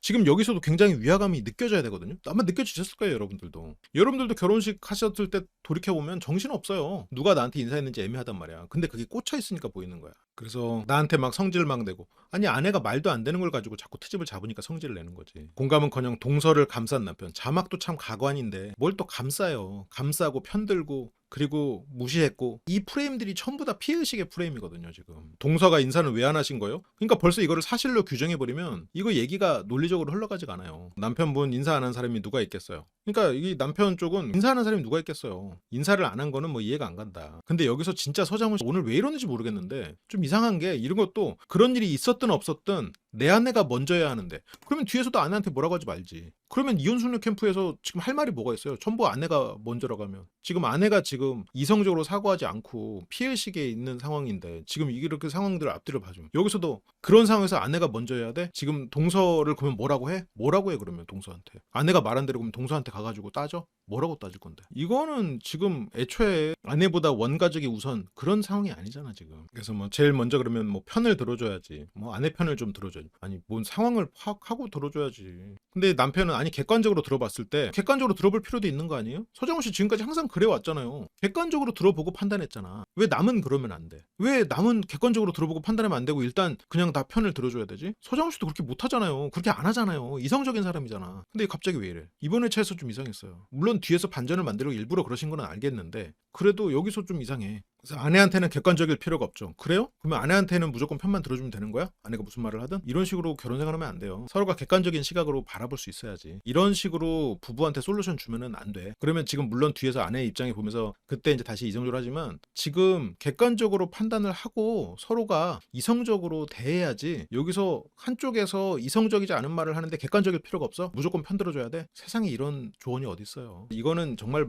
애들이라면 애들을 망치는 조언이고 부부라면 부부를 망치는 조언이에요. 말도 안 됩니다. 이거 말도 안 되는 조언이에요. 이날 계속 이런 식이야. 서장훈 씨가. 우리는 항상 이런 걸 경계하라고 해왔잖아요. 내가 지금 2년 3년 경계하라고 했는데 아내가 객관적으로 스스로 사과하지 않아도 남편이 편 들어주는 게 맞아. 그러니까 남편이 잘못한 거가 이렇게 돼버린 거잖아요. 상식과 맞지 않아서 아내 편을 들지 않는다. 아니 왜 자꾸 편이야? 이거 다 아내랑 똑같은 용어 쓰고 있네. 그러니까 여기서 상식과 맞지 않아서 편을 들지 않았는데 그게 잘못됐다는 얘기예요. 상식을 따지지 말라는 거잖아. 그러면 상식과 안 맞아도 편을 일단 들어주고, 그러면 상식이 없는 관계가 돼요. 그렇게 못해요. 서장훈 씨도 기본적으로 이성적인 사람이고 현명하고 통찰력 있는 사람이라 상식에 맞지 않는 얘기는 누구보다 받아들일 수 없는 사람이에요. 서장훈 씨도. 그거는 애들 달랬다나 하는 얘기야. 아내 편 먼저 들고 사실관계는 나중에 따졌어야 된다. 나중에 언제 따져요? 나중에 언제 따질 수 있는데, 언제 객관적이 되면 되는데, 일단 편 들어주고 그 동서가 나쁜 애하고, 그러면 거기서 이제 그럼 동생한테 연락해. 빨리 나 무시하지 말라고. 그러면 거기서 사실관계를 전화해서 따져? 말도 안 되는 얘기야. 그래서 어머니랑 얘기하는데 동서는 옆에서 콧방귀나 끼고, 콧방귀를 실제로 끼지 않았어도 꼈다고 느끼겠지. 이게 비염이 있어가지고 그러는 거를 또 콧방귀라고 얘기하고. 그러니까 아내분이 주변에 친구가 없는 이유 알겠죠. 아내분 주변에 사람이 남을 수가 없는 거예요. 왜냐면 다 피해의식으로 보니까. 굉장히 잘하는데 속으로는 계속 긁히고 있으니까. 그래서 주변에 친구가 안 남아요. 아무도 안 남아. 다 기본적으로 적으로 인식되고 있어. 어머님이 형제들끼리 뭐 우리 가족들 모임을 뭐 언제 하자, 그래서 다 같이 가족 모임 날짜를 정하던 때가 있었는데, 그때 재수 씨가 옆에서 쿵 이랬대요. 그게 귀에 딱 들어왔대. 그러니까 주변에서 모든 단서들을 나를 무시하는 거라고 생각해. 그리고 사람들에게 그걸 또 증명하려고 들어. 내가 저 사람의 문제, 남 탓을 증명하려고 들어. 뭔가 증명하려 드는 사람들은 좀 위험한 사람들이에요. 내가 행복하다고 증명하려 드는 사람들. 그 사람들은 자기가 행복하지 않다는 걸 누군가가 알아버리면 무섭기 때문에 행복하다고 증명하려고 드는 사람은 공격적일 가능성이 높아. 피해의식이 존재할 가능성이 있고, 본인은 불행하다는 생각으로 가득 차 있으니까. 예를 들어서 이 아내분이 조금만 더 이상적인 사람이었으면 내가 어떤 말을 했더니 이 사람이 수준이 안 맞다는 것처럼 그렇게 얘기하는 거예요. 평소에도 나에 대해서 그런 얘기를 했거든요. 이렇게 나와야 되거든요. 맥락도 없이 그냥 킁 하는 거예요. 지금 코드숨만 기억하고 있거든요. 그때 무슨 말을 해서인지 전혀 이거에 대해서는 얘기를 못 하고 있어요. 그래서 뭐 분위기를 깰까봐 그냥 말을 안 했대. 그러면서 동서가 나를 무시한다는 거에 갇혀 있어. 그러면 저기서 그냥 무시했다고 그냥 다 인정하고 편을 들어야 돼? 그러면 다 주변 사람들이 다 그렇게 되는데, 근데 뭐 재수 씨가 비염이 좀 있는 것 같더라고. 근데 재수 씨 같은 경우에는 시어머니랑 잘 지내나 보지. 그리고 또 재수 씨는 자기보다 먼저 결혼을 했고 시어머니랑 관계도 더 좋은 것 같고. 근데 자기는 지금 밀려 있는 것 같고. 그러니까 더 거슬렸겠죠. 자기보다 나이도 더 어리고 이랬을 텐데. 평소에도 뭐 그런 비염이 있어서 그런 소리를 내는데. 근데 나도 듣기는 들었어요. 근데 그게 뭐 비염 때문이지 아내를 무시한 건 아니다. 그리고 아내는 내가 네 식구들한테 비율을 맞춰야 되잖아. 내가 여기서 비율을 맞춰야 내가 여기서 살아남을 수 있다는 얘기 아니야? 아니 근데 그 얘기를 하기에는 지금은 어쨌건 분리해서 나왔잖아요. 그거는 그것대로 되게 큰일 아니야? 그 남편은 아니 서로 비유 맞출 이유가 뭐 있어 이 사람은. 그냥 동등한 입장에서 형제간에 소통하는 거지. 이 사람은 말을 똑바로 해. 지금 보면 남편이 언성이 높아지고 있어도 남편의 말이 틀리지 않았거든요. 이 부분에선 뒤에서 막말도 나오고 하지만 아니 그냥 소통하는 거지. 아까 시어머니한테도 똑같아요. 아니 뭘 잘하려고 해. 잘하려고 하면 더 문제야. 똑같아 실은. 동서를 뭘 자주 보겠어요. 생각해봐. 같이 산 게 4달도 안 돼요. 4달 남짓이야.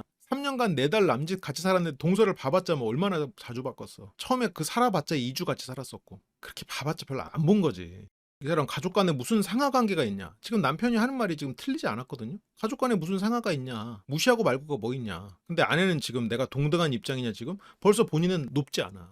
본인은 사랑받을 수 없거든. 아내는 동등한 입장이라고 스스로를 두지 못해요. 그러니까 남편은 아니 당신 여기서 며칠 살았다고 지금 우리 집을 다 아는 것처럼 얘기해. 같이 산 건 2주밖에 안 되는데 뭘 그렇게 뭐 무시당하고 말고 해. 보지도 않았어요 지금. 그러면서 여기에서 며칠 살았다고 우리 집을 다 아는 것처럼 얘기하면서 뭐 서장훈 씨가 여기서 이건 완전 남이야. 생각보다 더 가부장적이네 이러는데 아니 2주 산 사람이 무시당했다 이러니까 우리 집에 대해서 뭘 그렇게 무시했다고 느끼냐. 우리 재수 씨가 그런 사람 아닌데 지금 2주밖에 경험하지 않고 왜 그렇게 판단하냐라는 말이잖아요. 근데 뭘 또 거기서 가부장이 왜 나와. 남편이 가부장적이고 진짜 그런 사람이었으면 지금도 시어머니 모시고 살겠죠. 분가했잖아. 아내랑 재결합하려고 분가해서 나왔잖아요. 지금 여기서 갑자기 뭘 이런 걸 가지고 그래. 심한 수준의 막 유교사에 굉장히 몰입했으면 지금도 어머니 모시고 살고 있겠지. 2주 모시고 나간 아내랑 다시 재결합 안 하겠죠. 무슨 말을 하고 있는 거예요 지금. 왜 이래 오늘 진짜 이날 너무 이상해. 이날 왜 이러죠? 무리하셨나? 무슨 말을 하고 있어요 지금. 가부장적인 사람이면 어머니 모시는 걸 포기하고 지금 재결합을 했겠어요? 결혼생활 다 합쳐봤자 지금 4달인데 무슨 말 하고 있어. 분리해가지고 나와가지고 집어넣어가지고 하는 게 쉬워요? 쉽지 않아요. 우리 같은 평범한 사람들의 삶에선 어려운 일이에요. 그러니까 남편은 이거에 대해서 동의 안 해요. 나도 동의 안 해. 남편이 가부장적인 사람은 맞는 것 같은데 지금 저런 걸 가지고 가부장적이라고 말하는 거는 좀 한 것 같아.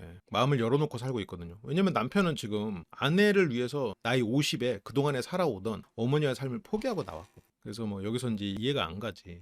그러면서 뭐 아내는 내가 너랑 계속 싸울 힘이 없어 라고 하지만 계속 싸울 일을 만들어내. 10년 전 사진 갖고 싸워. 싸울 힘이 없는 사람이 10년 전 사진 갖고 싸워? 싸울 힘이 없는 게 아니라 싸우는 게 힘이 돼요. 싸워야 고향으로 돌아갈 수 있거든. 남편은 당신하고 나하고 안 부딪히려면 결국은 어머니한테 잘하는 수밖에 없어. 그래서 남편은 여전히 어머니한테 잘하길 바라는데 그건 무리한 생각이에요. 이건 남편도 무리한 생각이야. 아내가 어머니한테 잘하는 걸 이제 바라면 안 돼요. 아내는 누구와도 잘 지낼 수 없는 사람이에요. 본인하고만 트러블이 안 생겨도 다행이야. 이거는 남편도 무리한 생각이고 이건 말도 안 돼. 우리 엄마한테 잘하는 수밖에 없어. 그래서 뭐 이건 뭐 역사에 남을 멘트라고 하는데 그래서 뭐 며느리가 처음 들어오면 해아가라고 하고 뭐 사실 잘해주려고 그 말을 지어낸 거다. 새로운 사람이면 잘해줘야가 아니라 우리 집 사람인데 네가 맞춰야지. 맞춰야지라고 하지 않았고 2주밖에 안 살았고 근데 뭘 아냐고 했지. 그리고 지금 우리 어머니한테 잘해라. 어쨌건 지금 우리 가족 중에 남아있는 유일한 어른이니까 그 말을 한 거잖아. 그리고 뭐 박하선 씨 생각이 뭐 고리타분해서 아버님이라고 한 게 아니고 그냥 나이가 있어서야 아버님이라 한 거예요. 여기서 아내분도 웃을 거 아니에요. 본인도 마찬가지야. 아버님의 아내예요. 본인은. 본인 웃을 때 아닙니다 지금. 사고방식이 고리타분해서가 아니고 과거에 사고방식 고리타분한 사람 많았어요. 예를 들어서 그 태권도 아내 남편도 고리타분했지. 이건 그냥 연세가 있으시니까. 그래서 결혼하기 전에는 다른 것 때문에 싸울 일 없었고 그래서 뭐 여자 문제, 여자 쳐다보는 것 때문에 이것도 진짜 웃겨. 여자 쳐다보는 게 문제래. 그러니까 여자를 쳐다보는 게 뭐 예를 들어서 진짜 심한 사람이 있었어요. 국제 남편 같은 분들은 뭐 심했었는데 이것도 위화감을 못 느낀다고? 서장훈 씨 정도 되는 분이 나는 깜짝 놀랐어. 여기서도 위화감을 못 느껴? 여자만 보면 눈 돌아가는 남편. 여자만 보면 눈 돌아갈까봐 걱정하는 불안함이겠지. 그래서 뭐 스타벅스 가면은 쇼핑몰에 가면 진짜 영혼이 털려요. 쇼핑몰에 가면 여자를 쳐다보느라 영혼이 털리는 게 아니고 거기서는 정말로 쇼핑몰에 딱 가는 순간 정보가 너무 많아. 그래서 이렇게 자연에서 그냥 한적하게 사는 사람들 그리고 공사장 정도의 그런 위험은 해도 거기에서 막 수많은 정보가 한꺼번에 쏟아지지 않는 막 화려하지 않은 공간에서 살다가 갑자기 그런 화려한 공간 가잖아요? 정신을 못 차려. 나도 그래. 나도 화려한 그런 쇼핑몰 가면은 막 여기서 정신을 못 차리겠어. 그거를 여자 본다고 생각하는 거야. 눈이 가출을 해. 그러니까 남자에 대한 사고방식이에요. 이 아내가 남자에 대해서 남자는 이쁜 여자만 보면 정신 못 차린다라는 기본적인 고정관념이 있는 거예요. 거기에 여자만 있겠어? 쇼핑몰에? 쇼핑몰에 여자가 있어 정신을 못 차리겠어? 주변에 볼거리가 많으니까 정신 못 차리고 거기에는 여자들도 있는 거지. 저 말을 웃으면서 막 하거든요. 당연히 이 남자가 진짜 문제라고 단정 지은 걸 가지고 막 웃으면서 얘기하는데 웃으면서 이 남자가 그런다니까 하면서 속은 문드러지지. 그래서 나는 남편을 보고 얘기하니까 남편 눈을 보고 있잖아요. 그럼 나는 남편을 보고 있다고.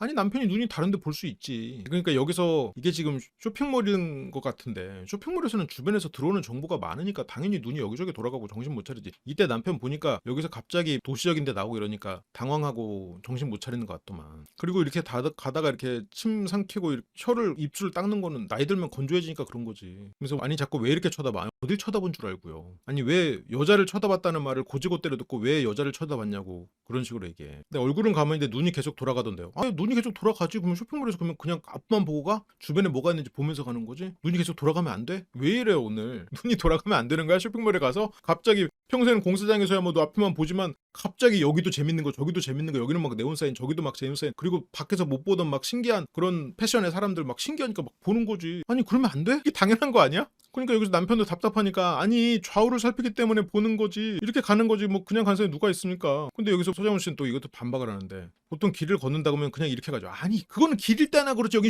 쇼핑몰이잖아요. 그러면 여기저기 보는 거지. 아니 여기저기 볼 수 있는 거지 왜? 아니 그냥 길일 때 뭐 골목길 갈 때 앞에만 보는 거겠지. 아니 놀러 나와가지고 시내 나와가지고 보는데 그럼 눈이 안 돌아가? 저기 스타벅스 있네. 저기 뭐 생겼네. 저기 뭐야 던킨도너스 망했네. 아니 안 그래? 이게 안 된다 그러면 뭐 어떻게 살아? 아니, 맨날 화려한 방송을 하다 보니까 그걸 못 느끼실 수 있겠지만 우리같이 뭐 방송국에서만 있거나 회사 생활만 하시는 분들은 이런데 공사에서 이런 중장비 다루시는 이런 분들은 쇼핑몰 같은 데 가면 눈 돌아가요. 원래 그런 거야. 화려한 삶을 사셔서 모르세요. 근데 원래 그런 데 가면 막 이래요. 코엑스만 가도 막 신기해. 어디 뭐 백화점 지하상가 거기 맛집 케이크들 있고 막 이렇게 사람들 많으면 물론 거기에 여자도 있겠지. 근데 여자 때문에 정신 못 차리는 게 아니라 뭐 새로운데 그런 정보들 때문에 정신 못 차리는 거거든. 근데 뭐 이 시야에 걸리는 거면 뭐 어쩔 수 없지. 그러니까 남편분도 그냥 그 시야에 걸리는 거라고. 근데 뭐 남편은 여기서 서장훈 씨가 막 눈을 조리조리 돌리는 건 다른 거지. 그러면 거기서 이렇게 보는 거랑 눈을 이렇게 보는 거랑 뭔 차이야? 그냥 그건 그 사람의 성향이지. 그걸로 왜 생각을 읽으려고 그래. 여기서 여자를 쳐다봤다고 이러니까 아내분의 비이성적인 사고가 주변에 이런 사람들 때문에 더 고착화되는 거예요. 결과적으로 관계를 끝까지 유지할 것도 아니면서 이런 식으로 아내의 비이성적인 사고를 고착화시켜 버리거든요. 그래놓고 본인은 나 몰라라야. 여기서 지금 아내의 비이성적인 사고 했고 결과적으로 이 관계가 이어지지도 않을 거야. 이렇게 그냥 하고 그냥 공감했어. 공감해주고 떠나. 그러면 그게 뭐야? 손절이 뭐 속 편하긴 한데 근데 오래된 친구고 이러면 뭐 가끔 만나는 것도 괜찮죠. 그러니까 남편은 아니 난 그냥 이렇게 가지 뭐 고개를 근데 뭐 이혼한 날도 여자 쳐다봐. 그러니까 그날도 아내가 강박이에요. 지금 그러면서 막 이혼한 날도 여자 쳐다봐 한번 웃거든요. 이게 재밌어서 우는 거겠어요? 아내는 나는 쿨해라는 걸 증명하려고 들어.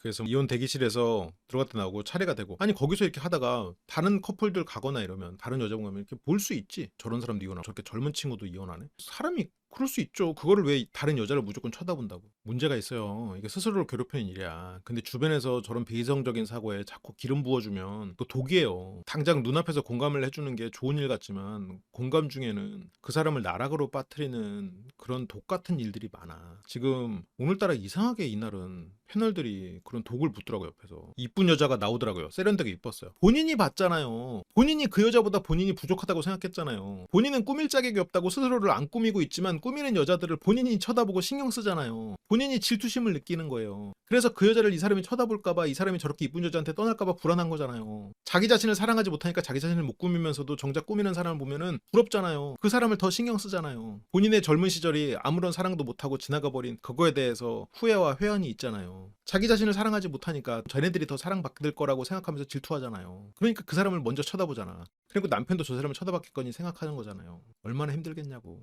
본인의 감정은. 그래서 본인이 먼저 봤네. 그 여자를 먼저 챙겼네. 그리고 남편을 저 여자한테 쳐다보나 안 쳐다보나 시험했네. 마음으로. 그리고 그 안에서 좀 특색 있게 어떤 쪽 유형이든 쳐다볼 수 있지. 아니 매트릭스에서 네오도 쳐다봐. 그 안에서 그 상황과 뭔가 안 맞는 유형의 사람이 지나가면 쳐다보게 돼 있어. 그래서 뭐 거기서까지 뭐 쳐다보는 남 본인도 쳐다봤잖아. 본인도 쳐다봐놓고 왜 남편한테만 뭐라 그래. 예쁜 여자 있으면 보게 될 수도 있지. 그러면 사람이 눈이 가게 돼 있지. 이뻐서 볼 수도 있고. 근데 아내는 또 거기서 교회 문제까지 또 얘기가 오는데 교회 가지 말라 그랬냐 사람을 만나지 말라 그랬냐. 그냥 여자들하고 어울리지 말랬지. 근데 이 얘기도 10년 전 사진 가지고 그러는 거야. 그리고 거기에 이제 남자 여자 다 있는 회식 자리 갖고 뭐라고 하는 거고. 남자 여자 다 있는 회식 자리에서 거기서 뭐 간부 활동을 했는데 거기서 여자들한테 그럼 다 집에 가라 그래? 그래서 활동을 안 해버려요 남자가. 근데 이렇게 되면 남자분은 사회생활에서 고립돼요. 아무것도 못해. 아내는 자기 자신뿐만 아니라 남편까지 고립시켜요. 자기 자신은 고립된 건 뭐 진작에 그랬고 고립을 전염시키고 있어. 그래서 남자들하고 그러지 왜 여자들 뒷꽁무니 쫓아다니며 표현도 굉장히 저렴해요. 남편을 여자만 쳐다보고 여자들 꽁무니만 뒤쫓아다니는 사람으로 만들어버리고 있는데 본인 생각에 남자가 그런 존재야. 그래서 비혼이었을 가능성이 커요. 남자들은 여자들이나 쳐다보고 이쁜 여자만 보면 막 죽고 못 사는 이게 유부녀든 뭐든 그냥 뒷꽁무니나 쫓아다니는 그런 변태 같은 존재들이라고 생각해버리는 잘못된 강박이 있는 사람이에요. 그래서 결혼을 하기가 힘들었어. 이게 자막이 자동으로 잡다 보니까 오타가 많아요. 좀 눈을 감아 주십시오. 왜 여자들 뒷공무니 쫓아다니면서 같이 마트를 가고 오이도 여행 가고 이게 10년 전 일인데 10년 전 일을 질투해. 왜냐면 10년 전에 자신은 불행했거든. 지금도 불행하지만 10년 전에도 불행했거든. 10년 전에 자기도 꽃다운 나이에 연애하고 싶었거든. 못했어요. 그래서 비혼이라고 했거든. 안 했다고 생각하지만 못했죠. 못나서 못한 건 아니야. 두려우니까 못했겠지. 그래서 여자 셋이하고 남자 혼자 가는 게 뭐. 근데 남편은 아니 뭐 그게 뭐가 문제냐. 봉사활동인데. 심지어 10년 전 일이니까 10년 전에 봉사활동 가니라고 갖고 봉사활동 하면서 밥 먹고 그랬던 게 뭘 그렇게까지 문제야. 아, 근데 물론 뭐 속상할 수는 있지. 질투는 할 수 있지. 어린 시절에 뭐 남자친구 앨범 보면서 이건 언제 갔어? 전 여친이랑 갔어? 9년이랑 갔어? 뭐 이런 말 할 수 있지. 근데 이게 지금 연세가 이제는 나이라는 표현도 쓰기도 좀 민망한 연세가 지금 어떤데 본인을 좀 돌아봐요. 본인은 10년 전에 그러지 못했다고 남편을 질투하는 건 너무 애 같은 행동이에요. 아내 만나기 전 아내랑은 4개월밖에 같이 안 살았다니까요 지금. 근데 이 얘기를 왜 하는 거예요? 그러니까 이게 질투라니까. 자기가 누리지 못한 삶에 대한 질투예요. 근데 물론 여기서는 그 10년 전이라는 정보가 아직 없었으니까 이거에 대해서는 뭐 깜짝 놀랄 수 있겠지. 이건 뒤에서 뭐 반전이 있으니까 그렇다고 쳐요. 뭐 패널들이 여기서 이 말 갖고 놀랄 수 있을 거라고 생각해. 그래서 오이도를 왜 따라가냐고. 아니 봉사활동 같이 하고 같이 오이도 가서 밥 먹고 그리고 헤어진 거야. 왜냐면 아마 그랬을 거예요. 이 남편은 꾸준히 봉사활동이나 이런 걸 통해서 어머니와의 그런 양가적인 감정을 해소하고 있었겠지. 교회가 어떤 마음을 쉬는 곳이었겠지. 그래서 봉사활동 이런 걸 꾸준히 활동을 하면서 자존감을 올리고 있었을 거고 봉사활동에 나오는 사람이 그때 여성분들이 많았겠죠. 그리고 그때도 뭐 다른 사람도 있었던 것 같은데 아무튼 그랬고 남편이 운전을 맡았겠지. 아무래도 그 시대에는 물론 이 남편분이 뭐 그렇게 막 시대라고 말하긴 좀 그렇지만 보통은 운전은 남자들이 많이 했으니까 운전을 못 하시는 여자분들도 많았고 그러니까 운전을 책임졌겠지. 그리고 거기서 뭐 봉사활동도 뭐 오이도 근처 어디서 했고 그러니까 오이도 가서 뭐 그나 먹읍시다. 10년 전엔 또 오이도 조개구이가 유명했고 이왕 먹을 거 먹읍시다 해가지고 먹고 헤어졌겠지. 그거를 아니 결혼 생활을 하다가 그랬으면 100번 이해하는데 교회 다니면서 그냥 우르르 가서 봉사활동 했는데 그날 멤버가 그랬겠지. 근데 남편은 거길 따라간 게 아니고 근데 아내는 솔직히 싱글들끼리 갔으면 그럴 수도 있다고 생각하는데 근데 뭐 애엄마들하고까지 오이도를 가서 아니 애엄마하고 갔으니까 문제가 없는 거지. 오히려 다 그냥 여럿이 갔으니까 애엄마들 사이에서 조금이라도 그런 문제가 생기는 게 있다 더 문제지. 훨씬 더 조심스러운 거지. 그냥 무조건 내가 겪은 일이 세상에서 제일 불행해. 이게 막 그 사고방식이 누구보다 실은 지저분한 거예요. 물론 미안한 얘기인데 아내분은 누구보다 깨끗하게 사셨어요. 근데 사고방식이 지저분해. 남자는 여자만 보면 막 다 하고 막 뒷공무니를 쫓아다니고 이런 식의 표현들이 너무 지저분해요. 뒷공무니를 쫓아다녔다는 표현 그리고 막 애엄마들하고 막 그렇게 먹었다는 거. 이게 싱글하고 가는 건 또 괜찮아? 아니지. 그냥 이거는 말 그대로 봉사활동이었을 거고 10년 전의 일이고 남자를 도대체 어디까지 천박하게 보는 건지 안타까워요. 이러니까 아내가 지옥 속에서 사는 거지. 남자에 대한 왜 이렇게까지 편견 왜곡된 시선이 생겼을까? 안타까울 지경이야 실은. 아니 그리고 그때는 예를 들어서 연인이 있었을 수도 있겠지. 물론 뭐 없었지만 왜 49살까지 결혼을 못했을까요? 아니 뭐 그렇게까지 사진을 찍고 그러는데 왜 굳이 가까운 거리도 아니고 오이도까지 봉사활동을 멀리 갔나 보지. 굳이 오이도까지 간 게 이해가 되지 않는다. 그래서 뭐 동네에서 놀았으면 말라놨는데 뭐 오만 대다 맛집 찾아다니면서 뭐 근데 남편은 왜 그런 사람들을 싫어하는데 이 사람아. 그래서 여기서 또 사건이 하나 나오는데 이때 또 답답한 일이 또 벌어지는데 나 그때 막 심장이 너무 두근거려. 무슨 맛 피자 사가냐고. 이 사건의 발단도 들어오면 여기서도 패널 반응이 되게 이상하거든요. 패널들이 이게 지금 사회생활을 해본 사람들이 아니야 싶을 정도로 패널 반응이 이상한데 22년 크리스마스 날 22년 크리스마스면 두 사람이 결혼하기 전이네. 모임에 장을 보러 쇼핑몰에 딱 갔어요. 남편의 모임 사람들에게 아내가 될 사람을 소개도 하고 거기에 이제 그 사람들이랑 먹을 거를 이제 사러 간 거예요. 그때 갔는데 이제 나한테 말도 없이 누군가한테 전화를 걸어. 그래서 야 피자 사가려고 하는데 무슨 맛이 좋아? 이걸 가지고 뭐라고 그래. 이게 이상해요 지금? 예를 들어서 내가 여자친구가 있어. 여자친구가 친구들 모임 가는데 여자친구가 나는 족발 먹고 싶어. 근데 나한테 말 안 하고 그 모임 가니까 얘들아 뭐 먹고 싶어? 나 뭐 사갈까? 이게 잘못이야? 나한테 물어봐야 돼? 아니죠. 왜 나한테 왜 물어봐? 내가 그 모임에 가는 객인데 객 입장에서는 일단 그 모임 사람들이 원하는 거 먹고 나는 안녕하세요. 여러분들 먹지를 준비했습니다. 이게 맞지. 이거 맞아. 남편의 행동 전혀 이상하지 않아요, 지금. 근데 이걸 가지고 뭐라고 그래, 패널들이. 그래서 나 이거 보면서 아주 종점이야. 아니, 저게 왜? 아니, 모임을 하고 있는 사람들한테 야, 뭐 사갈까? 나 여자친구랑 같이 가는데 야, 너희들 뭐 먹고 싶어? 뭐 사갈까? 이게 당연한 거예요. 이게 뭐 조금 문제지만 봐줄 수 있는 게 아니고 당연한 거야, 그냥 이건. 그냥 사회생활을 하는 사람이라면 당연한 행동이에요. 그래서 무슨 맛이 좋냐고 전화를 한 거예요. 그게 왜 문제예요? 그 여자한테. 그러니까 거기에서 여자분들이랑 이렇게 사람들 모여있고 야, 니들 뭐 먹고 싶냐? 라고 물어본 거야. 피자 사가는데 무슨 맛이 좋아요? 물어본 거야. 뭐 어떤 피자가 좋는지. 나한테 물어보는 게 본인한테 왜 물어봐요? 본인한테 왜 물어봐요, 그걸. 본인이 그 모임에 지금 가서 인사하는 자리인데 본인한테 뭐 좋아하냐고 물어서 본인이 좋아하는 거 사가는 게 아니고 그 모임 사람들이 좋아하는 걸 사가고 거기서는 먹고 그러는 거예요, 원래. 이렇게까지 이 사회적 지능이 없으면 어떡해요. 이거 보고 이거는 정말 이거 여자분 영상인데도 이거 이렇게 되면 도대체 여자분은 문제가 뭐길래 지금 이러는 거야. 나이가 몇인데 지금 저걸 가지고 서운해해요. 그래서 그 여자한테 아내가 아닌 여자 지인한테 맞추려던 남편. 그게 아니고 그 모임 사람들한테 맞춰주는 거지. 그러니까 여기서 아내분 입장에서 당황스러웠을 거고. 근데 남편은 여기서 해명을 해야 돼. 우리가 기다리던 사람들을 챙기려 한 배려였다. 아니, 당연하지. 그 사람들이 우리가 가는 것 때문에 기다리고 있었어. 그 모임 사람들이 내 아내 내 여자친구랑 나랑 가니까 기다리고 있었어. 그러니까 얘들아 뭐 사갈까? 나 지금 가. 배고프지? 뭐 사갈까? 하는 게 인간이라면 당연한 행동이에요. 애초에 뭐 취향을 모를 정도겠지. 애초에 뭐 취향이 얘네들이 뭐 좋아하는지 모르고 그냥 뭐 사가냐고 물어볼 수 있지. 남편이 그렇게 말했더니 그 여자가 불고기 베이킹 좋아하니까 불고기 베이커를 사러 간 거예요. 그래, 그 모임 사람들 중에서 그 사람한테 사간 거지. 그 여자를 뭐 좋아해서 산 것도 아니고 이건 질투야. 나와 상의해야 할 일을 다른 여자와 상의했단데 아니에요. 이거는 아내랑 상의할 일은 아니고 이거는 그 사람들에게 그 사람들이 원하는 그 음식을 사가고 그리고 여기서는 이제 소개를 하는 거지. 근데 대학생이나 이렇게 사회생활 안 해보신 분들은 이렇게 생각할 수 있어요. 그래, 이거는 그 사람들을 위한 좋아하는 피자를 사가는 것도 아내를 위해서 체면이에요. 아내를 위해서도 좋은 일이야. 근데 이거를 몰라. 전혀 이런 사회적 지능이 없는 거지. 근데 이게 약간 대학생들 연애를 할 때는 왜 나랑 상의 안 해라고 할 수 있을 것 같아. 근데 사회생활 해본 분들은 알 거예요. 그러니까 남편은 아니 먹을 사람들한테 물어봐야 되는 거 아니에요? 근데 여기서 아내랑 상의를 했어야 된대. 아이고, 뭔 소리를 하는 거예요, 지금. 무슨 말을 하는 거야, 지금. 그 모임에 지금 참여를 하러 가는 상황에서 아내가 먹고 싶은 거 사갖고 가? 그 모임에 아내를 소개하러 가는 자리에 아내가 먹고 싶은 거 사가지고 가서 얘들아 이게 내 여자친구가 좋아하는 거니까 먹어 하고 가? 얘들아 니네가 좋아하는 거 사왔어. 내 여자친구가 이렇게 하는 게 아니고 내 여자친구가 좋아하는 거야. 그러니까 니들 먹어. 같이 먹어. 내 여자친구가 지금 제일 좋아하는 거 사왔어. 이렇게 해? 아내랑 상의해서 아내가 제일 좋아하는 음식으로? 진짜 무슨 말을 하는 거야? 이게 다들 스타셔서 모르나? 스타셔서 그냥 내가 먹고 싶은 거 사가면 되는 건가?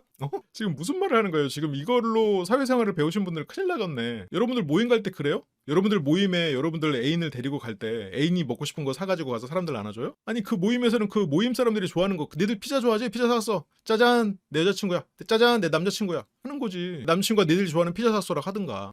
이게 상식인 사회예요.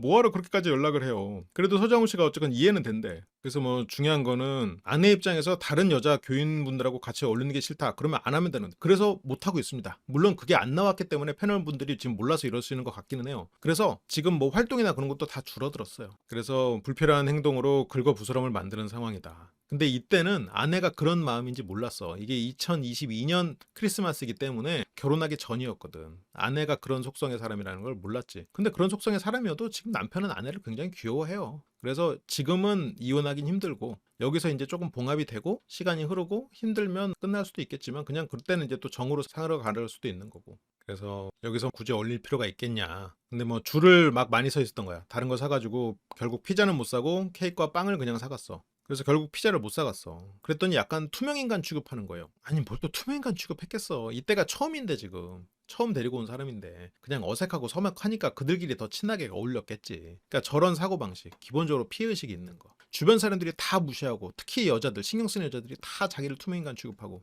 여자 지인들이 나를 다 투명인간 취급하고 아내는 케이크와 커피를 준비했지만 뭐 이것 좀 주세요. 인사도 하고 근데 시큰둥했던. 그러니까 유령 취급, 투명인간 취급도 아니었어요. 시큰둥했어. 그러면서 막 웃으면서 막 그랬어요. 시큰둥했어요. 막 이러잖아요. 다 나는 그것도 괜찮아요. 하면서 지금 자신은 아무렇지도 않았다는 것처럼 증명하려고 하고 있잖아. 이런 사람들이 실은 좀 조심해야 되는 분들이에요. 겉으로 난 아무렇지도 않았어요라고 증명하려는 사람들. 본인이 엄청나게 괴롭죠. 맞아요. 아내분 마음속이 굉장히 힘들 거예요. 항상 매사에 웃고 있지만 괴로운 상태야. 그래서 시큰둥 거기에 이제 투명관처럼 앉아있다가 여자 지인이 나 무시하는 거 봤지? 나 갔는데 걔가 나 무시하는 거 봤지? 이렇게 말하는 사람이랑 솔직히 어떻게 만나요? 뭘 무시했겠어. 그냥 신경을 못 쓰거나 서먹했겠지. 근데 그러면 남편은 내 편을 듣는 게 아니라 네가 부족해서 그런 걸 뭐 누가 누굴 탓하냐, 네가 바보 같아서 당한 거지. 그렇게 되면서 그런 식으로 싸운대. 근데 남편은 당신이 왜 그 사람들을 그렇게 말해, 이 사람아. 근데 아내는 계속 편 네가 거기 편들어서 얘기하니까. 근데 남편은 내가 거기 편드는 게 아니고 당신이 그렇게 말하는 게 기분이 나빠. 그러니까 무시한다고 말하고 이런 게 한두 번이 아니고 계속 이렇게 주변 사람들 뭐 동서부터 해가지고 다 그렇게 말을 하니까 내 사람들을 나쁘게 얘기할 필요 없잖아. 근데 내 편 들어주지 않았던 선을 매기는 건데 여기서 네 편 내 편 가르는 사고 방식이 문제거든요. 근데 편을 들어주는 거가 당연하다고 생각하는 거에 자꾸 주변에서 독을 부어버리면 안 돼. 주변에서 이걸로 자꾸 독을 부어 지금 여기서도. 그래서 말을 똑바로 해. 말을 가려서 해. 남편은 결혼을 늦게 하고 그렇게 보면 어떻게 보면 좀 뭐 자신의 어머니와의 문제인지 아버지의 부재를 채워간 그런 경험인지 둘 다 알지 모르겠지만 그런 과정에서 심리적으로 힘들었던 거를 교회에서 봉사활동을 하고 그러면서 해소를 했을 거란 말이에요.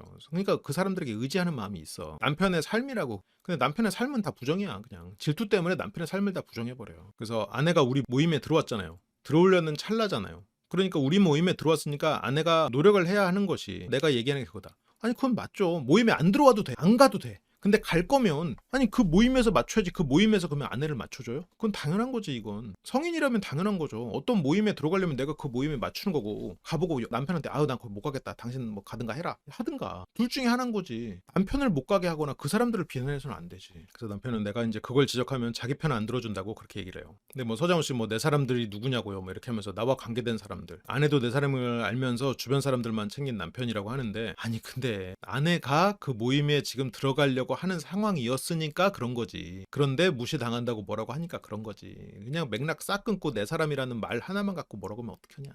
여기가 내 부인인데 내 사람들한테 그렇게 얘기해도 돼? 그러면서 이렇게 되면 남편 사회적으로 진짜 바보 돼요. 바보가 됐어 실은 이미. 남편 주변에 50평생 의지했던 주변의 인맥들 이런 거 지금 싹 끊어지고 있어요. 남편도 지금 이런 상황에서 좀 위화감을 느껴야 돼. 남편은 뭐 그걸 지금 뭐 돌릴 수 있냐? 그렇게 지나간 과거라고. 그러면서 아내는 뭐 저만 타박하는 거죠 했는데 아내도 남편을 엄청 반복해서 말하고. 그래서 다 내 탓이고 내 잘못이야. 탓에 정말로 경계심이 크죠 지금. 그래서 나는 말할 사람이 남편밖에 없잖아요. 말할 사람이 남편밖에 없는 사람이 결혼해서 불행하고 본인 혼자면 행복하겠어요? 혼자면 힘들지. 누구보다 힘든 사람이에요. 혼자일 때. 누구보다 불행한 삶을 살았던 사람이에요. 결혼해서 남편이 자기만 바라보는 그 순간만 잠깐 행복한 사람이에요. 그러니까 남편한테 중독돼 있는 상태예요. 그러다 보니까 남편에게 기대감 그리고 실망감 이런 게 훨씬 더 큰 거야. 그래서 괴로운 거예요. 그래서 나는 말할 사람이 남편밖에 없다. 하소연을 하고 그냥 공감해 주길 바라며 얘기하는 것뿐인데 그러면 아내가 남편을 놓기는 힘들겠어요. 지금 어머니도 돌아가셨고 그러면 이 아내에게는 인생에서 남편밖에 없거든요.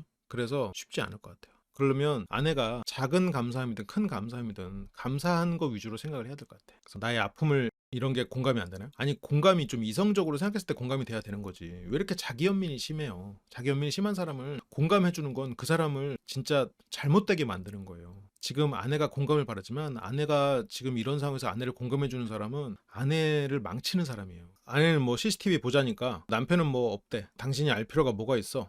하면서 막 학시 뭐 이러는데 여기서 딴 얘기 안 할 테니까 막 꺼지라고 이러면서 막 남편 가거든요. 근데 여기서 남편이 막 눈이 도네 어쩌냐는데 카메라 들고 계속 쫓아가고 있는 건 아내예요. 처음에 막 심장이 두근두근 하다 막 심장에 눈이 돈다 막 자기가 엄청 무섭다 이러거든요. 방금도 카메라 들고 이렇게 쫓아가고 있는 거야. 엘리베이터에서도 쫓아가고 쫓아가면서 계속 물어보고 있는 거야. 폭언으로 표출되는 분노. 나의 아버지는 한 번도 큰 소리 안 치셨다. 그래서 다시는 욕설을 하지 않겠다고 맹세를 했고 그렇게 한 번 더 욕을 할 경우 상대의 요구대로 하겠다. 그래서 뭐 휴대폰 집어 던지고 기타 치러 간다고 나가버리고 저것도 기타 치러 나간다고 했을 때 몇십 통 전화를 했어. 이유도 없이 그냥. 그러니까 아내는 남편밖에 없는 거예요. 그러니까 남편이 뭐 기타 치러 나가니 이러면 몇십 통 전화를 하는 거야. 10년 전 사진 가지고도 질투를 해버리거든. 혼자인 게 정말로 외롭고 불행한 사람이에요. 행복할 줄 모르는 사람이거든요. 그래서 항상 어떻게든 불행한 상황으로 본인을 놓으려고 해. 자기도 모르게. 자아가 없는 거야 한편으로는. 그래서 남편은 자기 취미생활을 한다는데 몇십 통을 막 하고 그걸 못하게 하니까 이제 와가지고 그래서 막 휴대전화 빼서가지고 던지고 여기서 남편이 와가지고 빨리 이야기해 왔잖아. 그래서 막 이야기하라고.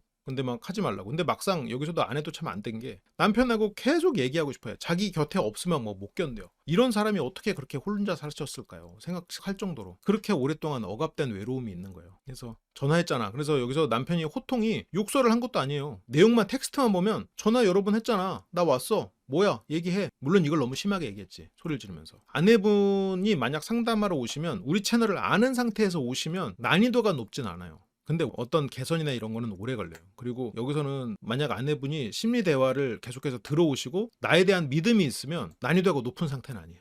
아내는 얼마든지 개선될 수 있습니다. 지금 환경적으로도 좋고, 그리고 아내분이 심성이 나쁜 사람은 아니라고 생각해요. 기본적으로 아내분 심성이 나쁘거나 그런 건 아닌데, 너무 피해의식에 오랫동안 절어 있었고, 어린 시절에 부모님의 어떤 아픔이나 이런 것 때문에 굉장히 무의식적인 죄책감이 쌓여 있는 사람이야. 근데 이런 케이스 자체는 실은 그렇게 막 특수한 케이스는 아니기는 해요. 이게 크고 작음이 있는 거지. 아니 근데 여기로는 연락은 안 되지. 왜냐면 우리한테 신뢰가 있는 건 아니니까. 신뢰하시는 다른 센터로 가셔야죠. 그래서 이 아내분이 지금까지 봤던 뭐 언제 나왔던 막 악녀 계열은 아니에요. 실은 좀 심성이 막 나쁘고 그런 쪽 계열은 아니야. 그래서 더 안타까워요. 실은 막 답답하고 막 그렇긴 한데 안타까워. 한편으로는 저게 깨고 나올 수 있어요. 깨고 나오면 행복할 수 있어. 정말 그 패러다임만 바뀌면 행복으로 갈 수 있어요. 그래서 여기서 남편이 또 호통을 하니까 아내가 이제 겁에 질렸고, 너 같으면 기타 치겠냐? 그래서 할 말 있으면 빨리 얘기해. 그랬던 거지. 그래서 남편을 따라다니면서 막 옷을 골라주고, 남편은 그냥 먼저 나가버리고, 남편은 뭐 관리소장 일도 하시고, 그러니까 이 사람아 이거에 이제 굉장히 또 많이 신경을 쓰시네요. 저런 말투는 아내가 뭐 원하지 않으면 고쳐주는 게 좋지.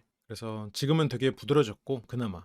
근데 이제 이 사람아는 물론 남편도 고치려고 노력해야겠지만, 약간 저거는 그냥 자네라는 그 정도의 말, 뭔가 이제 그런 정도로 다시 재해석할 필요는 있을 것 같아요. 이 사람아 빨리빨리 해. 이 사람아 미치겠다. 이 사람아. 남편은 그냥 전라도에서 흔히 쓰는 표현이다. 그냥 사투리처럼 하는 거고, 그래도 아내가 싫다고 하면 좀 줄이려고 노력하고 있다. 근데 저게 짜증을 낼 때도 저 말을 하니까, 그러니까 이제 아내는 저 말 자체가 싫어질 수 있겠지. 바나나 껍질을 그냥 넣으면 어떡하나 이 사람아. 이렇게 말 같지도 않은 소리를 이 사람아. 남편은 엄청 결벽증이래. 엄청 깔끔하고. 근데 남편이 결벽증이라기에는 조금 아내가 좀 과하지 않을까 싶은 생각도 살짝 있어요. 이거는 뭐 알 수 없어. 아내 말대로 남편이 결벽증일 수도 있는데, 왜냐면 아내가 좀 과하게 깔끔하지 않을 수도 있을 것 같거든요. 왜냐면 옷이 두 벌 가지고 입어요. 외출복, 실내복. 그러면 외출할 때 실내복을 빤다고 하는데 외출을 매일 하는 게 아닐 거 아니에요. 그러면 실내복은 얼마 만에 한 번씩 빠는 거야. 그래서 생각해보면 남편이 결벽증이 아니라 아내가 반대쪽에 있는 걸 수도 있지 않을까, 그런 생각이 좀 들거든요. 이게 좀 평범하지 않거든. 그래서 뭐 주방 가면 주방 가서 싱크대에서 트집 잡고, 욕실 가면 욕실에서도 트집 잡고. 근데 뭐 욕실 가면 욕실에서 트집 잡고 하는데, 집에서 동선을 보면 남편이 가는 걸 아내가 따라다녀요. 아내가 다니면서 뭘 하는데 남편이 따라다니면서 트집 잡는 게 아니고. 그래서 남편분은 깔끔한 사람인 거는 같아요. 맞아. 이게 헤어스타일도 그렇고, 그쵸? 그냥 하지 마세요. 뭐 성에 안 차니까. 딴 거 하세요 하는데 아내가 딴 거 뭐 해 그러면. 근데 남편은 아내가 뭐 살림이 처음이다 보니까 못해, 해본 적도 없고, 깔끔한 남편은 아내의 가사 실력을 무시하고 있다 하는데, 아내의 가사 실력이 그렇게 뛰어나진 않을 수도 있죠. 근데 엄마가 김장을 오라더라. 근데 아내 입장에서는 뭐 김장으로 왜 가? 근데 김장할 때 오고 싶으면 오라고 얘기하는 거야.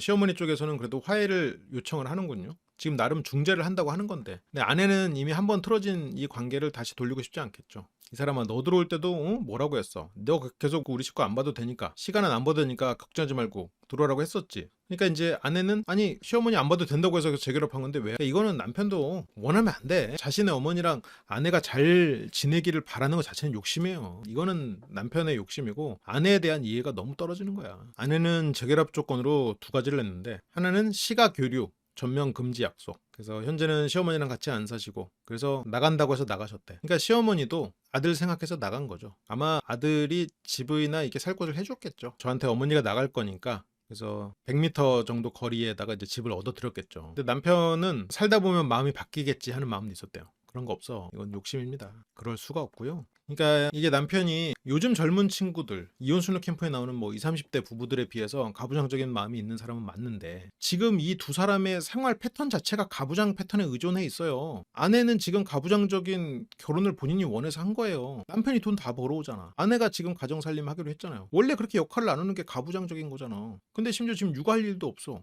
그러니까 이게 남편의 어떤 가부장적인 것 때문에 한편으로는 자기는 카드도 받고 300만 원씩 받고 사는 거예요. 본인한테 나가서 돈 벌라고 안 하잖아. 그게 가부장이잖아. 본인이 가부장이 아니고 서로 예를 들어서 서로 똑같은 역할을 하면서 살려면 살 수 있어요? 그런 사람한테 지금 시집 갈 수 있어? 그런 사람은 본인이랑 결혼 안 하지.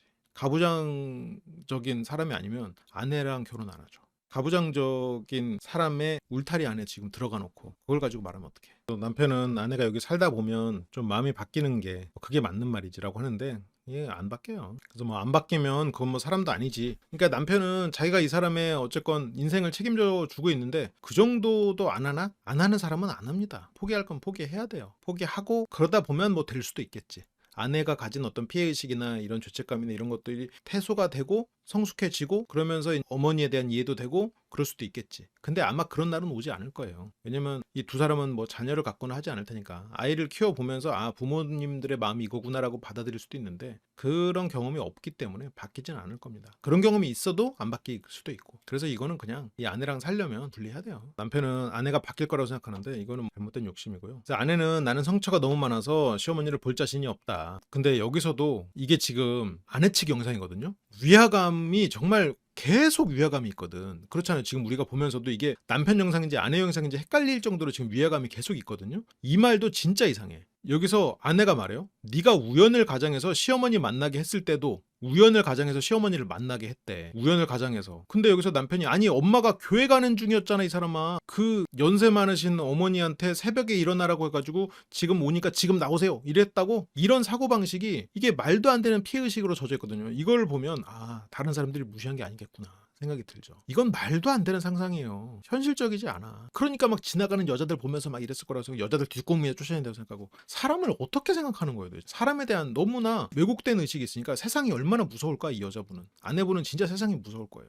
저런 거를 우연을 가장해서 나를 만나게 할 수 있는 존재랑 살고 있다고 생각하면 얼마나 무서울까. 내가 시어머니를 만나게 하려면 저녁이고 낮이고 일 끝나고 오면서 엄마 지금 올라갈 거냐 내가 오셔도 할 수 있고 근데 새벽 5시 반에 엄마 나오라고 해서 당신 만나게 하냐? 그러니까 아니 어느 미친 아들이 새벽 5시 반에 엄마한테 와가지고 우연히 만나는 척해요 이러겠냐고요. 이게 맞냐고.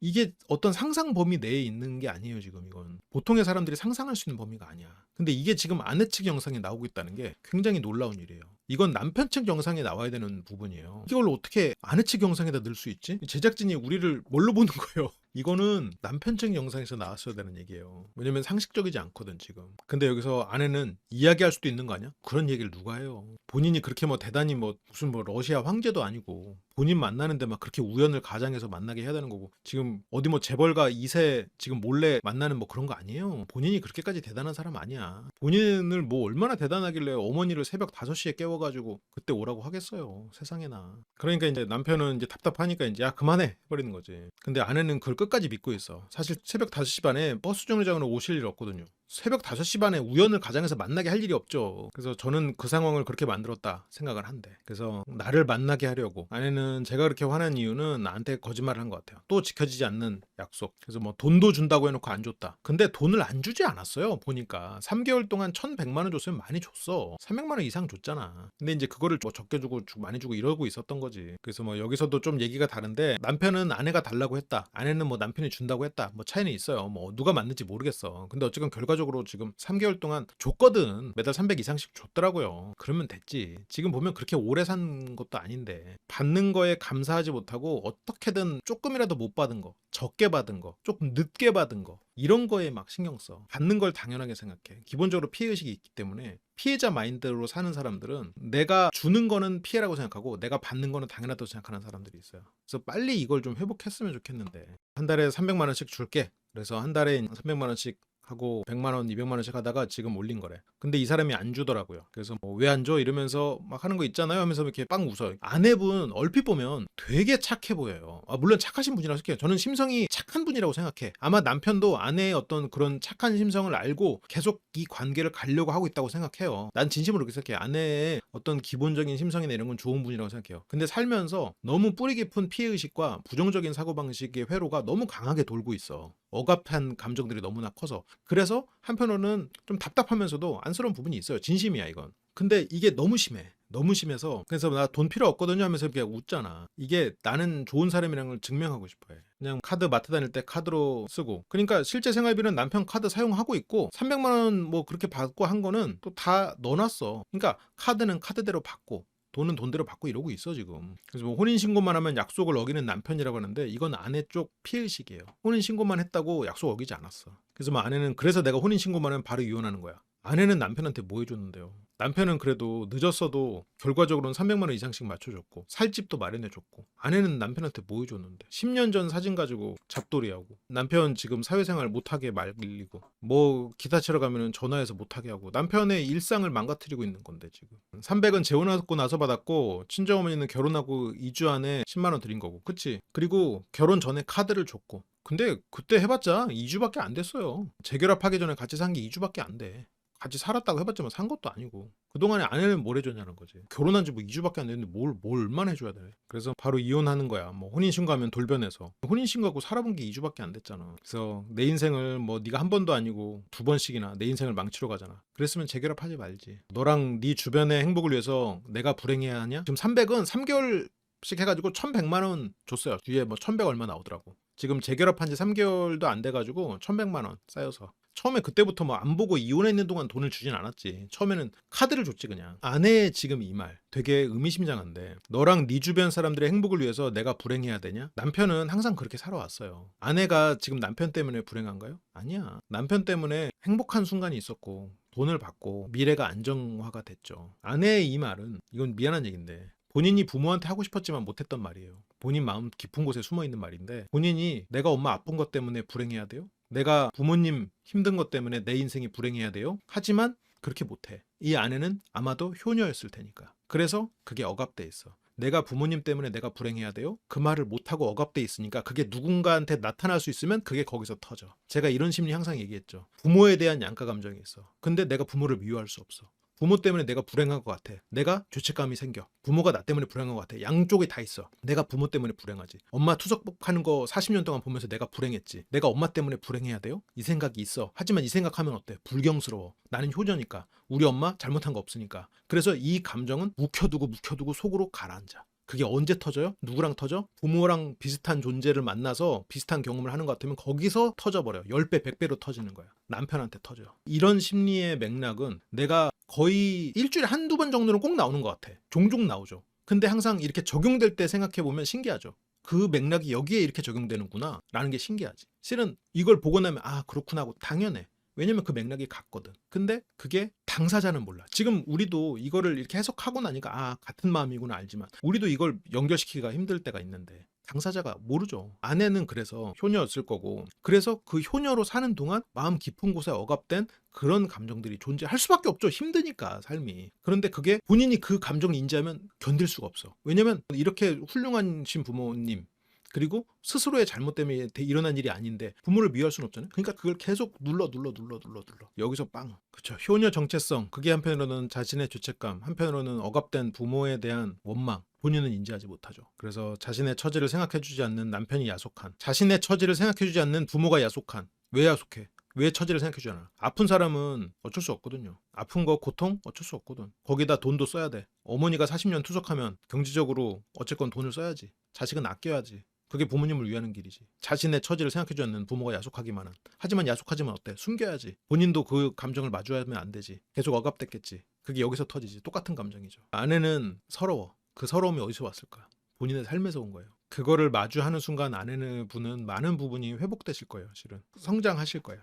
근데 그거를 마주하는 게 참 힘들어. 근데 이제 남편은 보면 단순하시죠. 아 그만하라고. 아 됐어. 그런 걸 신경 쓰나 이 사람아. 잃어버린단 말이야. 그러니까 엄마가 마지막으로 준 선물이 이 사람이다 생각하고 살면 참 좋을 텐데, 이제 그렇게 생각할 수 있다면. 아내가 40년 동안 많이 힘들었을 거예요. 많이 고통스러웠을 거고. 나는 젊은 시절 그렇게 비혼주의로 해가지고 이쁜 시절 다 보냈는데, 이 남자는 그 여자들이랑 오이도를 가? 10년 전이면 아내 이쁠 때죠. 물론 지금도 아름다우시죠. 근데 이제 10년 전에 30대 중반이었단 말이야. 내가 그렇게 아름답고 고울 때 나는 어머니 아파서 그렇게 힘들게 살았는데 너는 오이도를 가? 과거의 그 상황이야. 과거의 그 시절을 질투하는 거야. 그러니까 이제 남편은 여기서 이제 그만하라고 이러면서 막 막말을 해. 그러니까 아내는 또 이 말 들으니까 또 서러워.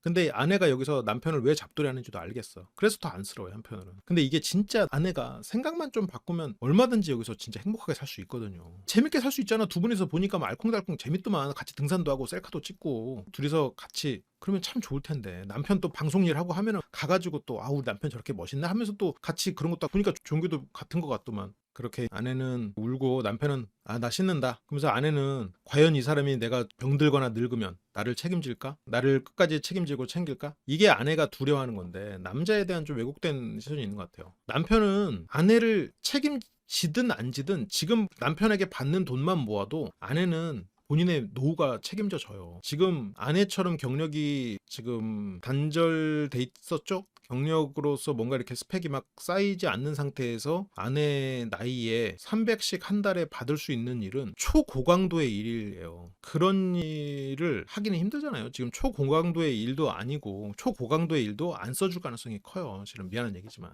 300 적은 돈 아닙니다. 절대로. 그래서 남편이 끝까지 나를 책임지고 챙길까 의심이 들어. 왜냐면 본인도 엄마가 아팠을 때 힘들었거든.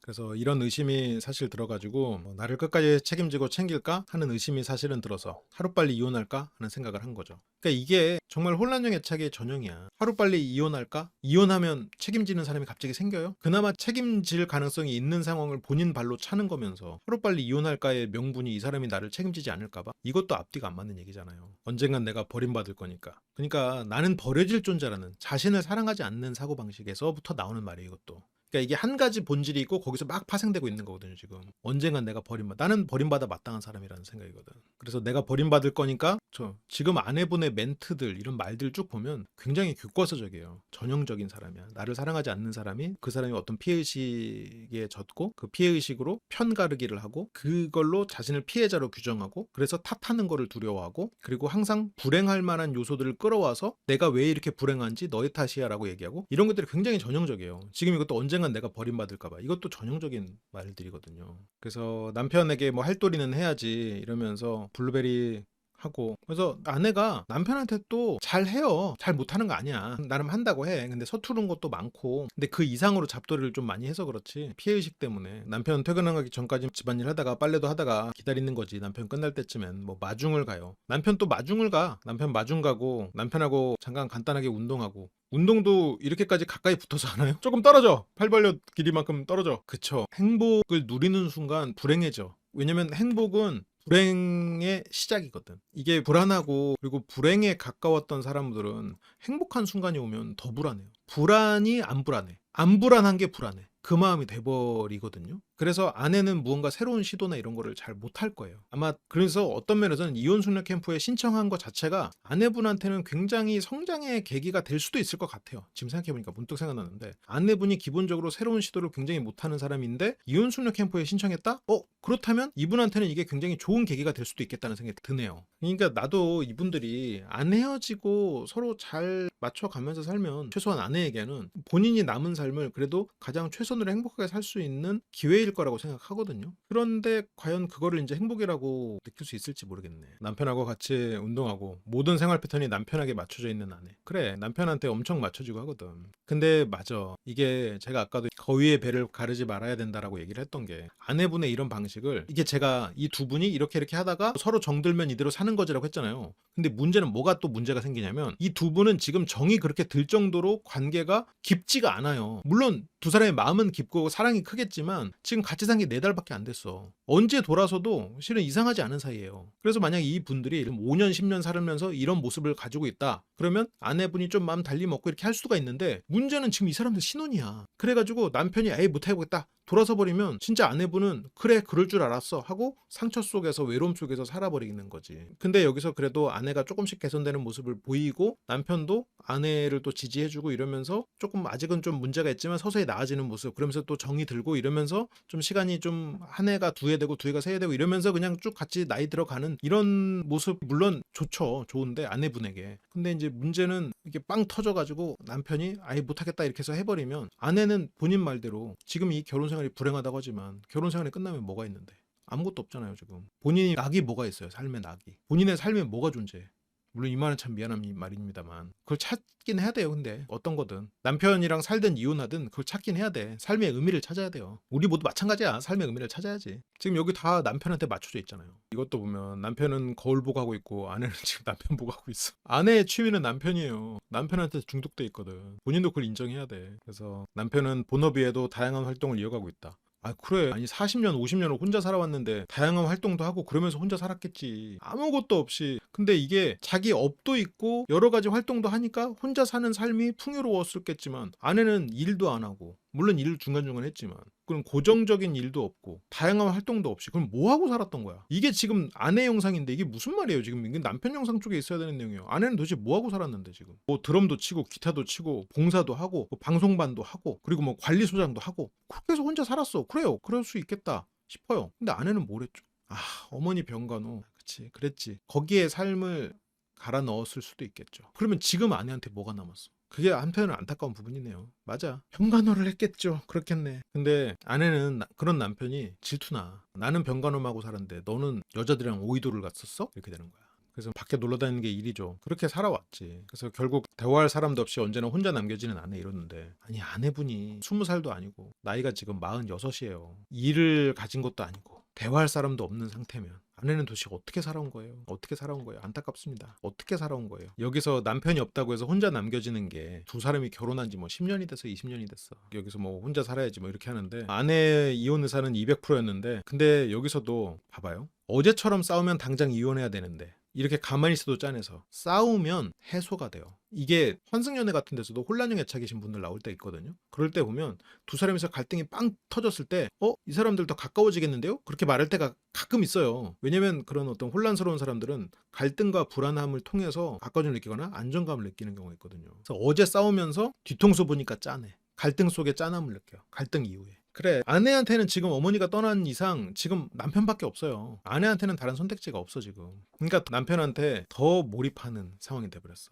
그래서 뭐 이렇게 같이 자전거 타는데 같이 자전거도 차고 둘이서 재밌게 사시네요. 근데 또 뒤통수 보니까 짠하대. 지금 이게 보통 결혼하고 이러면 자기 배우자와 부모가 섞여 보이거든요. 그게 짠해 보이는 거예요, 정체거든. 그러니까 아까도 부모에 대한 감정과 남편에 대한 감정이 섞여 있잖아요. 부모에 대한 억압된 감정이 여기서 터져 나오고 그러잖아요. 근데 안 짠해도 돼요. 남편 나이에 한 달에 1,500씩 벌면 괜찮아. 일반에 제끼면 됐지 뭐.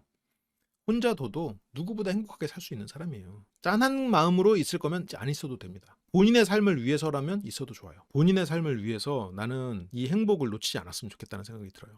아내를 위해서. 그래서 뭐 남편을 보면서 뭐 눈물이 계속 나는 거야 이러는데 아니에요. 세상 누구보다 지금 동급 최강이에요. 나이 지금 50대 솔로 중에 아마 제일 재밌게 살걸? 아니 재밌게는 아니 제일 풍족하게 살걸요? 50대 솔로남 중 상위 0.1%예요. 0.1%에 지금 풍족하게 살 사람을 뭘 짠하게 생각해. 자녀도 없어. 돈 쓸 데도 없어. 자기를 위해서 다 써도 돼. 1,500을. 세상에서 제일 안 짠해 지금. 제일 풍족하게 살 사람이야. 아내 없으면 한 달에 300씩도 안 줘도 되고 주변에 친구도 많고 할 수 있는 일도 많고 기타에다가 뭐 방송반에다가 이것저것 보니까 활동도 오래 해와가지고 거기서 쌓아놓은 인프라도 있어. 짠해할 거 없어요. 본인 삶을 짠하게 생각해야 돼. 그래서 내 삶을 생각하면서 남편과 살아야겠다. 그게 내 행복이구나라고 생각할 수 있으면 제일 좋고 만약 진짜로 남편을 위해서라면 헤어지는 것도 괜찮아요. 근데 아내가 지금 이성적이지 않다는 안타까움은 있지만 감정적으로 선한 사람은 맞다고 생각해요. 남편에 대해서도 참 생각이 깊고 마음이 깊고 그래서 그게 조금 더 나를 위한 게 됐으면 어땠나. 냉정하게 해야 되는데 뒤통수만 보면 마음이 약해져서 아니 왜 남편 짠하게 생각할 게 없다니까요. 남편 굉장히 풍족하게 살 거예요. 걱정하지 않아도 돼. 과감하게 정리하면 남편은 풍족하게 살 겁니다. 하지만 나는 아내를 위해서 이 관계를 잘 좀 지켜냈으면 좋겠어요. 그래서 뭐 그냥 나 아니면 누가 거두나 이런 생각도 들고 아니에요. 남편 정도 그런 외모에 남편 나이에 남편 연봉이면 미안한 얘기지만 줄을 섭니다. 네, 줄을 서요. 걱정 안 해도 돼요. 뭐 0.1%인지는 모르겠지만 1% 안에는 들어요. 왜냐면 이게 가구당 소득이라고 그래가지고 이게 자녀가 있는 사람들이 상대적으로 이제 좀 더 필요성이 있다 보니까 맞벌이기도 하고 그래서 돈을 많이 벌지만 남편 나이에 저렇게 활동적으로 아직 저 미혼이라고 쳐요. 미혼인데 양육비 나가는 것도 없고 그렇게 그 돈을 고스란히 나와 그 남자를 위해서 쓸 수 있는 사람은 진짜 1%야 1%. 그래서 걱정은 안 하셔도 되긴 합니다. 이게 현실적이지 못한 생각을 하고 있어. 근데 이제 남편은 또 그런 거 보면서 또 짠하지. 왜냐면 그 진심이 또 전해지거든. 아내가 남편을 짠하게 생각하는 건 진심이에요. 진심이고 또 그게 또 전해지고 이러니까. 근데 그 진심이 기본적으로 이성을 기반으로 하지 않고 있어요. 여기서 막 슬픈 음악 깔면서 아내가 저렇게 남편을 사랑하는구나. 남편은 그걸 몰라줘. 그게 애초에 이성을 기반으로 하지 않았는데 객관성을 기반으로 하지 않았는데 그게 공감이 안 되는 거지. 여기서도 객관성을 기반으로 하지 않았는데 저걸 일단 공감해 줘야 되나?